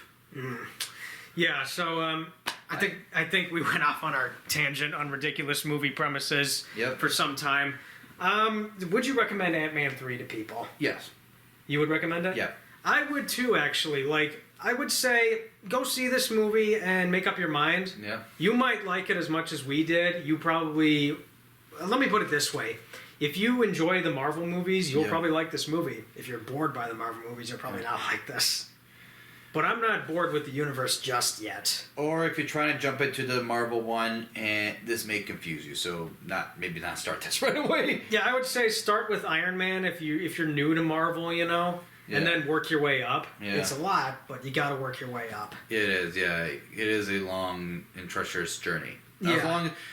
I shouldn't say long and treacherous because long. Well, I mean, I'm saying it like it is, but it's Long not. and arduous would be a better way to say it. Probably because One Piece is worse. One Piece is 700 episodes too many. Yep. I mean, you'd prefer to have your anime in a fixed state of episodes rather than that much. Yeah. But with Marvel, like, I can't see them getting as high as 700. They're gonna run out of ideas at some point. Well, at least, well, yeah, maybe live action wise, probably because again, you can only do so long with characters. Live action wise, well, Marvel's animated. The best days of their animation are way behind them at this point. Well, yeah, but I'm talking about like in terms of the live action universe, you know, the MCU. Like you can only go so far. Yeah, eventually they will run out of ideas, but yeah, like I said, go see this movie. It's actually not that bad as they were making it out to be. Yeah. But if you're bored with these movies or you're just not invested in them, you'll probably not like this. Yeah. But speaking of universes that have been going on, I know the Sony MCU is still going to go on this year, like Kraven the Hunter's due in the fall. Oh yeah. And did you know that Morbius actually got nominated for Worst Picture at the Razzies this year? It did. Yeah. And I'm like, if it wins the award, because there's a guy on YouTube I watch. His name's Sean Moore. He does Cinematic Excrement. That's his show. Yeah. And he's reviewing all the Worst Picture winners at the moment. Yeah. Like recently, he reviewed 50 Shades Free, which didn't win Worst Picture, but he already covered 50 Shades of Grey, which did win Worst Picture. Yeah. So I'm like, if Morbius wins, that would be the perfect way to close off the entire Worst Picture retrospective that he's been doing since 2018. Yeah. But when he gets to Cats, I guarantee you he is going to go insane. Because that's another ridiculous movie premise that I could never get through. Well, that one was taken. That movie is supposed to be taken from a Broadway show, but that Broadway show is clearly made with furries in mind.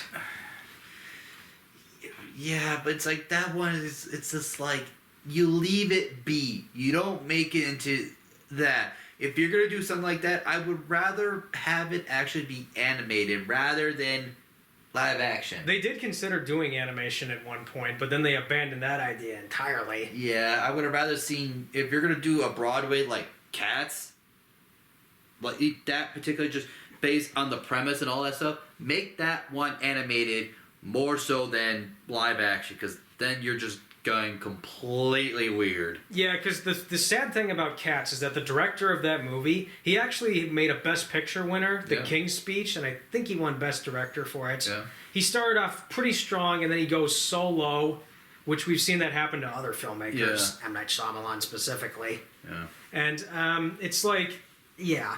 But anyway, with Morbius, it's like, that's a pretty low blow to the Sony MCU, because Morbius did not do well at the box office. Yeah, I know. And I will say this right now, I am not one of those people that ironically praises Morbius, because I don't like Morbius. We already did a movie review on it. No, we didn't do a video on Morbius. Oh, we didn't? No, we didn't. We talked about it, but that was before we seriously considered all of this. Oh. Morbius was not the movie that made us want to do this in the first place. Oh yeah, that's right. It was the Moonfall. Yeah. The Moonfall, yeah. Actually, that's another thing that bothered me. How come Moonfall didn't get nominated for Worst Picture? Like, that could easily win. I can almost see, just because of the crazy animation, it's probably its saving grace. The crazy animation. Well, you know, like the Earth collapsing and all the CGI of like. Well, I mean, the visuals I didn't have a problem with. It was just. That's what I'm saying. The visuals probably its saving grace. Well, yeah, because it's Roland Emmerich. Roland Emmerich, he makes technically amazing movies, but they're short on everything else. Yeah, that's what I'm saying. Like, that's probably its saving grace. It's just a better visual than Morbius. Well, I mean, the visuals in Morbius weren't very good. They looked Van Helsing bad in spots. Yeah. Whereas the visuals in Moonfall were not the best. They were kind of hit and miss from what I remember. Yeah, but the story was just not very good. We'll forget for the moment that there's actually a book called Moonfall that has a completely different plot from the actual movie. From what I heard, it's not an adaptation of that book because it's a late 90s sci-fi book, but it's got a better plot. I'd have to send you the Wikipedia link or something. Oh, yeah. But I don't know how Moonfall didn't get nominated for Worst Picture. I mean, it could have, but somehow it... Are the Razzies do they like Roland Emmerich movies for guilty pleasures? Don't know. Because I know Michael Bay's been to the Razzies a lot. Yeah. Like with Armageddon, with Pearl Harbor, the Transformers movies. He won Worst Director for Revenge of the Fallen. because Revenge of the Fallen won Worst Picture that year. Makes sense because a lot of people really hate that movie. But Last Night was the worst of them. Yeah. But anyway, yeah, with Morbius, it's like, I mean, we're probably not going to see that character for the foreseeable future. Yeah. Due to all the fallout. But the other Sony characters, like, how much can Sony do before they eventually run out of ideas and they just can't keep this going? Yeah, like Kraven the Hunter. Then you got Madam Web, who's going to be played by the lead actress from 50 Shades. Then you also got Venom again. Yeah, Venom 3. They want to do Venom 3. Yep. Which, you know what they should have done at the end of Morbius, actually? Yep. They should have had, instead of Vulture, have Venom be the one that comes back. And then he meets up with Morbius, and they're like, maybe we should team up sometime. And then you could have had a nice little Sinister Six plot point build-up. That would have been much better than the Vulture scene we got. Yeah, and trying to set up the Sinister Six, but it's like, ugh. There would have been a unique Sinister Six with Morbius, Kraven, Venom, and who else is running around? Like, whoever else they're going to come up with. I don't know what Sony's building up to, but the problem with their universe is that it's kind of hard to get invested in their cinematic universe of characters when whatever they're building up to is nowhere near as interesting as what we got with Ant-Man 3. Yeah. And I don't know what Sony's going to do, but I guess it's all about the money. If these movies keep tanking, they're going to cancel this entirely. Yep. And, I mean, speaking of universes that might run out of ideas, the one company that have completely squandered their potential is DC. Well, I mean, again, Flashpoint, this new Flashpoint is their last chance. I don't know. I'm concerned about that one. Because I've read Flashpoint. It's a great storyline. Yep, and of course you mentioned and before too the animated Flashpoint too. Yeah, that's a great adaptation of the story. Even if they cut out or change things, it's still a great adaptation. The movie, on the other hand, and when we get to it, like if I get angry at the Flash film, you're gonna see me get angry on camera. Yeah. Well, yeah, because I know the anime, because it's all within the dark timeline of the Justice League. Dark timeline. It's more like it's an adaptation of the New 52 timeline. Well, yeah, but you know what I mean, like, because that Flashpoint anime was part of like that dark, the 15 film saga. They have a name for it. They call it the DCAMU, which stands for Animated Movie Universe. Yeah, the anime movie. That 15 movie thing, which led to the Justice League Dark Apocalypse War. Yep. Yeah, the thing is with DC is like, I just feel like they've squandered their potential, unlike Marvel, who know how to use what they've got. Yeah. I just feel like DC should have started their cinematic universe many, many years ago, and we could have had better results. The problem was back then, and especially this is probably during the 90s and 2000, they were the higher up because of their animations. Yeah, and the only thing they ever focused on with live action was Batman and Superman. They didn't have a lot of faith in the other characters. No, but again, with the animation, they were highly successful, and they were beating Marvel in that department. And Marvel did put out good cartoons, but DC's were the ones that were king. Yeah, because of the whole Justice League, which also led to the Justice League Unlimited. Then you had Batman the animated series, Superman the animated series. You had Titans, Batman Beyond, and Teen Titans. Yeah, DC had a lot of great stuff, and it's like these should have been the blueprint for a great cinematic universe, but we never got that. No, we did not. No. And I don't know if we should talk about James Gunn's reboot plans now, or we should save that for Shazam 2. Like, what would you think? Maybe we could probably say that because that's more DC's. Yeah, we should definitely save that for Shazam 2. Yeah. Because Shazam 2's coming up, and we did not get a trailer for that, actually. No, we did not. But the trailers I have seen for it, I mean, they look promising. Yeah. I think it might be a lot of fun, because it looks like they're going bigger. And of course, you also have, outside of like superhero stuff, Super Mario could be coming out. I know you're more of a PlayStation guy. I'm not. I mean, I am open to other types of gaming systems. Like, I don't play on strictly PlayStation. I can play on PC or Nintendo. I know, but I think for you growing up, you had mainly the PlayStation because you were, you were fine playing Nintendo and Xbox from time to time.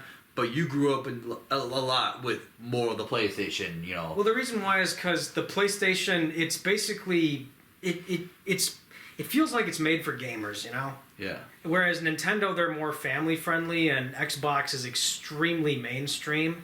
And then PC is made for gamers, but it's more technically advanced. because it's difficult to get old games running on modern hardware from time to time. I was about to say, we say that, but then we also talk about all the other games that breaks down on PC, but not so much for console. Oh yeah, they don't work very good on PC, but they work good on the consoles. I think it's because they don't put enough time to optimize it for the PC. They don't put enough time to make sure it's running. There's really no QA testers anymore. No, but I will say PC does have the advantage, though, in terms of some of the older games, or even unfinished games. At least with GOG, they can get the games up and running on modern systems. Yeah, but what I'm talking about is some of the older Battlefront games. There was the unfinished Battlefront 3 that was supposed to be this grand thing, kind of like the peak, but that got unfinished because LucasArts industry at that time. Yeah, they got shut down, and I would have wanted to play that instead of what we got from EA. Yeah, because what EA made is not a game; it's a slot machine designed to make money. The first Battlefront one was basically supposed to be kind of like a Battlefield with Star Wars reskin, basically. Yeah, and I did play it with you a little bit, but I hated the fact that you needed an EA account to play that game online. Yes, because I hate that. I hate when companies have to make you sign up for all this stuff, and it's you don't need that to play the game online. Yeah. Some instances I can understand, like World of Warcraft. But for Battlefront, you don't need that. Yeah, no, but EA has gotten a lot big, and they're kind of using because they have very similar to the Microsoft, Game Pass per se. They have their own EA Play, which is if you sign up for their subscription services and stuff like that, you can get pre-access to a lot of their games, whether it be all their sports games or other projects, games. Game Pass, that's more Xbox. I think EA does something different. Well, EA has their EA Play, basically, like I said, which is, again, only their games, basically, while Xbox Pass, or their Game Pass is any games, basically, that they're able to, offer, basically. Oh, yeah. Well, anyway, back to the Mario film, because we went off on our gaming history a bit. Yep. We'll go into more of that when we do Mario. The reason why was just because, again, the Mario, because I was about to say, because you played some of it, but not a whole lot, basically. We played it on, handheld and a little bit on console, but mostly handheld. Yeah, but for me, I grew up with the Nintendo, and also Xbox too, but but it was Nintendo as well, because I remember, before I got the PlayStation 2, Nintendo 64 was around the household. And PlayStation 1 was around my household. Yeah. So I got to see some of the cool PlayStation games. You got to see the N64 exclusives. Yeah, a lot of the N64, like the Super Mario 64, Super Smash Bros., the original Super Smash Bros. Yeah, it'd be nice if they made an N64 mini, kind of like the mini SNES and the mini NES, It'd be nice if Nintendo made that, because I could Nintendo technically did made that. They have their Switch. It's higher subscription service. Oh, is it that virtual machine that they have? Yep. Kind of like it's like their encapsulation, or how some websites they have their time capsule or the M simulators and like that. PlayStation's done something like that where they'll put their classic games up on the PSN and you can buy them and download them. Yeah, or I know. Oh no, emulator. There's some emulator websites that have done this sort of thing. I'd be careful with the emulator websites though. They might have viruses. Yeah, but I know some people have put up clips on YouTube and stuff about that. But Nintendo has done their own little subscription thing, where if you buy a certain program, basically, or if you buy this certain yearly subscription, which now I'm thinking about it, since it's already it's already March, and I have to renew my Nintendo thing. I gotta renew that. At least with the PSN, there's no subscription fee unless you have PlayStation Plus. Yep. So now I gotta remind myself at some point. And speaking of PlayStation Plus, I actually gotta download that so I can play some Destiny sometime. Yep. But I gotta remind myself to renew my subscription. But anyways, I probably will get the other one again. But either way, there is a $50 subscription, a yearly one. But if you get that, you get access to a lot of the emulator, either the N64 emulator or the the NES. Well, I got the mini SNES and the mini NES to play some games. I do know people on the internet will sell hacked versions that give you more games and stuff. Yeah. I didn't really buy those. I just got with what I got because I'm not big into Nintendo, but I will play their games, you know? Yeah. But anyway, back to the Mario film. See, I do want to see that and make a video with you. Yeah. Because that's something personal for both of us because we Yeah. have played Mario. Yeah. I'm just concerned with that because I want this to be the film that breaks the gaming curse where all video game movies are for bad. good, yeah, because there are some, like the recent ones, like the Sonic, where it started to break that, basically, when they finally fix up Sonic, basically, ever listened to the audience. Yeah, and I'm concerned if the movie's really going to do that. I want it to, because this looks like Mario, and it's, I think, how Mario should be, but what kind of bothered me in the trailers was just kind of this, like, this very humorous angle to it, where they could play the story straight instead, you know? See, the humor of Mario, though, is kind of like what helps brings Mario to it, though. I'm not saying they can't have humor, it's just I would like it if they played the story straight while having the humor at the appropriate time. Yeah. Nice balance, you know? Yeah, like, although, for me, I think, and some people voice their concern, it's the voice actors with Mario, where with Mario Luigi, it's more like the, it's me, Mario! Man, I need to get my voice again. We need to clear that up. Just give them a sec, everyone. Yep. It's me, Mario! Something like that. Yeah, Hello! the Italian accent. Or it's the higher up Italian accent, basically. Hello! Yeah, and like Chris Pratt, he so does not have the chops for that. Yeah, he's trying to, basically. I can understand that, where it's like, you gotta have like the, here we go! Or here we go! Yeah, that's the thing that really bothers me too, is like, these are all celebrity voice actors. I want real voice actors. And the only name I saw in that entire cast list, because we had a Mario trailer in front of this movie, not the second trailer. I don't know why they're not showing the second trailer. Just show the second trailer. But they have Kevin Michael Richardson in the cast. And he's great. Yeah. He's a great voice actor. Why don't they cast him as Bowser instead of Jack Black? Or how about have Clancy Brown be Bowser? Because Clancy Brown can put on a menacing villain voice. See, though, Jack Black, I mean, I like Jack Black as a Bowser, because Bowser, yes, he is supposed to be like this big baddie and all this sort of stuff, but he can be, you know, kind of like this, again, supposed to be, you know, Nintendo's kind of like, so to speak. I don't know if Wario or Waluigi are going to be in the movie, because I don't know if they're going to be in it or not. Probably, maybe not this one. I think if it got successful, they may come up in the second film or something like that. Or like another Super Mario film where they may be more of a bad guy because they're supposed to be kind of like a rival to Mario and Luigi. Wario and Waluigi. Because Wario's all about, you know, the greedy. Yeah, I mean, you never know what they could do. This movie will, if it's successful enough. Yeah. But I just wanted to break the video game movie curse, because we will go into what made up that curse. But long story short, a lot of the video game movies have been terrible over the years. Yeah, because they get their adaptations wrong a lot of the time, or they get too cheesy or whatever. Well, back in the day, it's like when they started doing all of them, it's like they didn't have the YouTube walkthroughs, or they just didn't own the console or the game itself. Yeah. And they just made it for a quick buck. Yep. And they didn't throw any effort into it. But nowadays, you can actually look up walkthroughs and make a script based off that walkthrough. Or watch the gameplay clips and stuff like that. Yeah, you can look up a long play and just write your script based off that long play. Yeah, or you just know how they make their characters or how the characters act, basically. And I know this for certain because George A. Romero was at one point going to do a Resident Evil film. Yeah. He had someone record the game, and then he wrote a script based on that recording. Yeah. And from what I can tell, his script, it had changes, but it sounded much closer to the game. Yeah.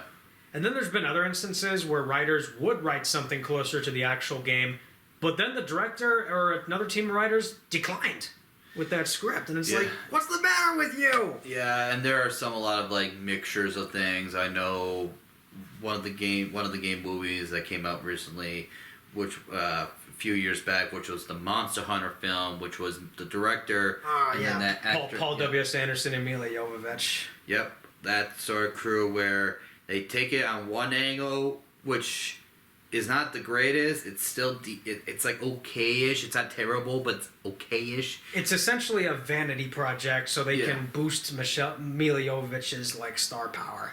Yeah, basically, yeah.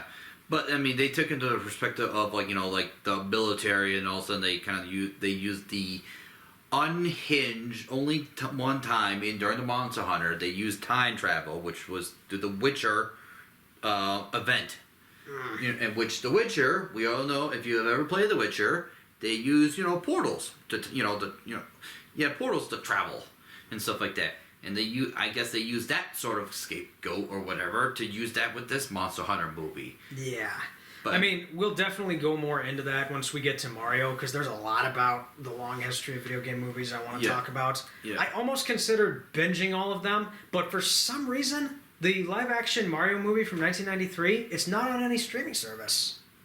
For good reasons. And I'm like, are the prints in bad shape? Because I know the DVD is terrible. Yeah, but no, the movie is really bad, though. I've seen reviews of it. It's nothing like the game. Yeah, it's really bad. Yeah, no, it's really bad. Yeah, I mean, I could watch it out of curiosity, but I'm probably going to hate it. Yeah, no, you're just going to think, what the heck is this? I mean, Goombas are not the Goombas. Bowser's not really Bowser.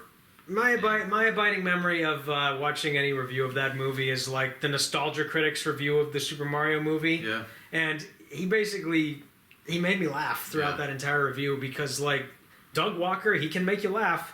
I don't know what he does now because I haven't watched a lot of recent Nostalgia Critics, but that's one of the videos where it's like, you can take something bad and put something funny around it. Yeah. And that's it's one of those movies where you could riff with friends, but I think it's like, yeah, you can't sit through it entirely because you're going to hate it. Yeah. And it's because of that movie, like, the video game curse was never truly lifted. Well, it's that, and you also got Mortal Kombat Annihilation, which had, like, a lot of the cheesy quotes. Yeah, and then you had Uwe Boll, who's basically the worst filmmaker of all time. He's made very bad video game movies. I don't want to go into that too much right now, but we will when we get to Mario. So anyway, that's kind of the long game tangent we went on. Yeah. If we've gone on for long tangents in this video, it's just we're passionate about the stuff we like to talk about, you know? Yeah. I mean, we liked this movie, Ant-Man 3, we had a good time, and if we go off on tangents, it's just who we are. Yeah. We're passionate about what we talk about, and you're passionate about whatever you talk about, you know? Yeah, that's for sure. Anyway, so, next one will be Shazam! Fury of the Gods. Yep. Although I have talked to you if you wanted to see the dinosaur film 65. Yeah, that may be interesting. That maybe is something else. We'll see, but definitely Shazam for like more of the DC. Try to target that per se. We might not have time to do 65. Like, I could do a solo vlog on 65. Yeah.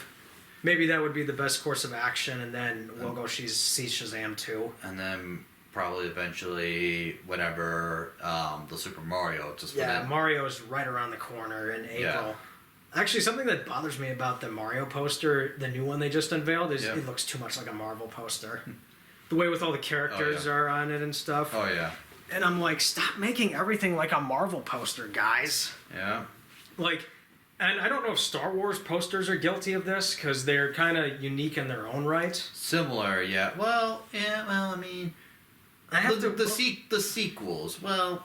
now that I think about it, if you look at the Marvel posters and put them right by the Star Wars posters, the Marvel posters were probably inspired by the Star Wars posters. Yeah, I was going to say, because the Star Wars poster, original one, had like all the characters kind of like that. 4, 5, 6, 1, 2, 3, they had it like that. Yeah, and then Jurassic World did that with Fallen Kingdom, where they put like all the dinosaurs. There's a poster where they put all the dinosaurs and stuff. I think more the newer one per se, because the older ones didn't do that. They just had the Jurassic, part. Yeah, and that was what made them so unique. And then Dominion tried to do that with like all the characters on the poster. Yeah.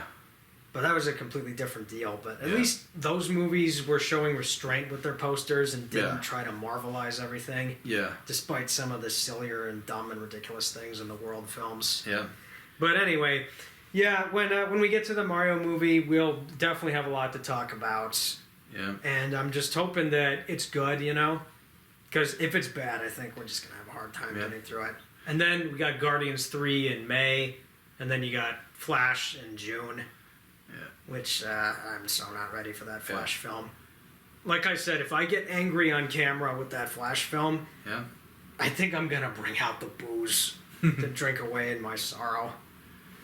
I mean, I mean, you do have some drinks. I don't know if you're gonna legit drink it. We got Coors Light and just whatever is good beer, you know. Because they say when you see a bad film, you're supposed to drink away in your sorrows. Yeah, but I mean, if Coors Light is not going to drink away your sorrows, you're going to need a lot more if you're just going to get hammered out, basically. I know Noah Antwiler, who did videos like these. He would get out the booze if he watched something he thought was terrible. Yeah, probably a little bit more on the harder end, like licorice, or like liquor or something like that. Not licorice, but liquor. Yeah, I mean, you never know what could happen, folks, but I got a feeling that Flash film's not going to be good.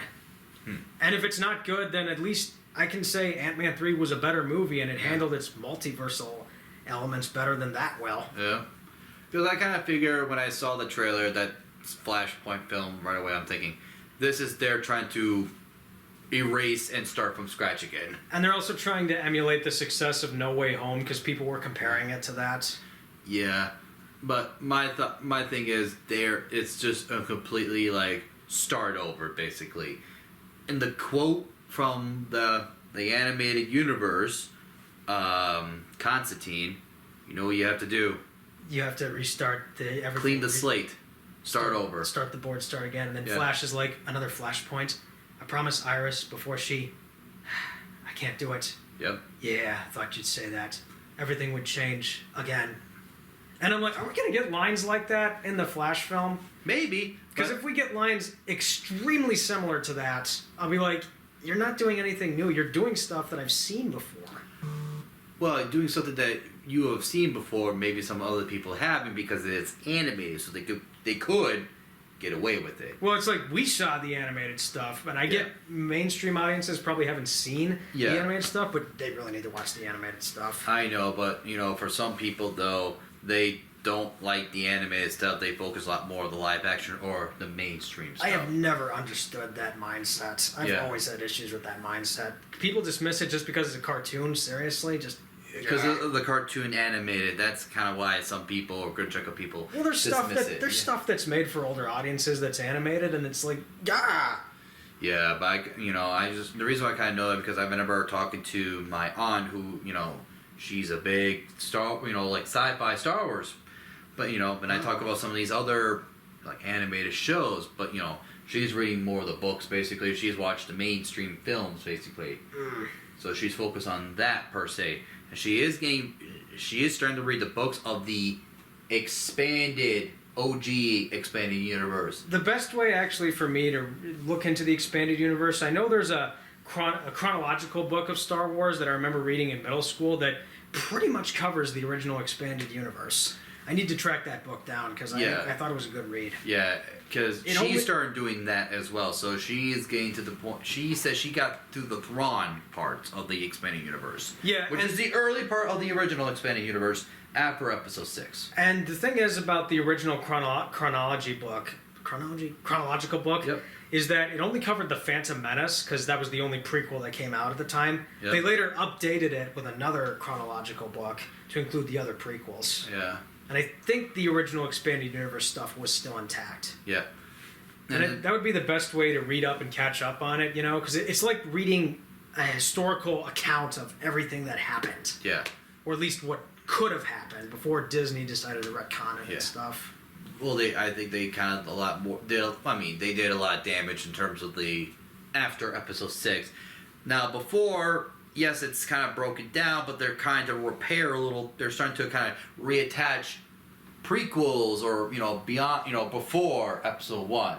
That can still be repair, whereas after Episode 6, that's unrepairable unless you say to the audience the episodes 7 through 9 film that Disney made is now reverted to legend, and then you're gonna revert what was the old legends, make them canon again. Yeah, and it's because of Disney's screwing around with the mythology. It has me concerned what they're gonna do with Indiana Jones. Yeah. Because if you saw the trailer for Indiana Jones 5, I'm not excited about that. I think we should skip that entirely. I don't know why they brought that back. When I saw that trailer, I was like, why are you bringing it back? because money. I know Steven Spielberg's not directing it, so it's probably not going to be good. Yeah. But they did get the director of The Wolverine and Logan to do it, so maybe there's a little hope for it. But I don't want to see it because the damage from the Star Wars sequel trilogy was enough to convince me, don't go see this one. It really, for me, 4 was like, okay, that's done. I You need to went too far. rewatch Kingdom of the Crystal Skull, but I know that one caused a lot of damage for people. Well, yeah, that did.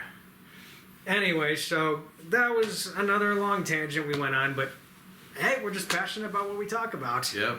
So I think for our next one, we will do Shazam! Fury of the Gods. Yep. And once we get to that, we will talk about James Gunn's like future DC plans. I know I hinted at it, but we'll go more into depth Yeah. with that, because if we mention it during Flashpoints, that might not be the right time to do it. But doing it with Shazam might be the better time to do it, because I know Shazam! Fury of the Gods, they just came out and said it's going to lead straight into the Flash. Then the events of the Flash are going to lead straight into Blue Beetle.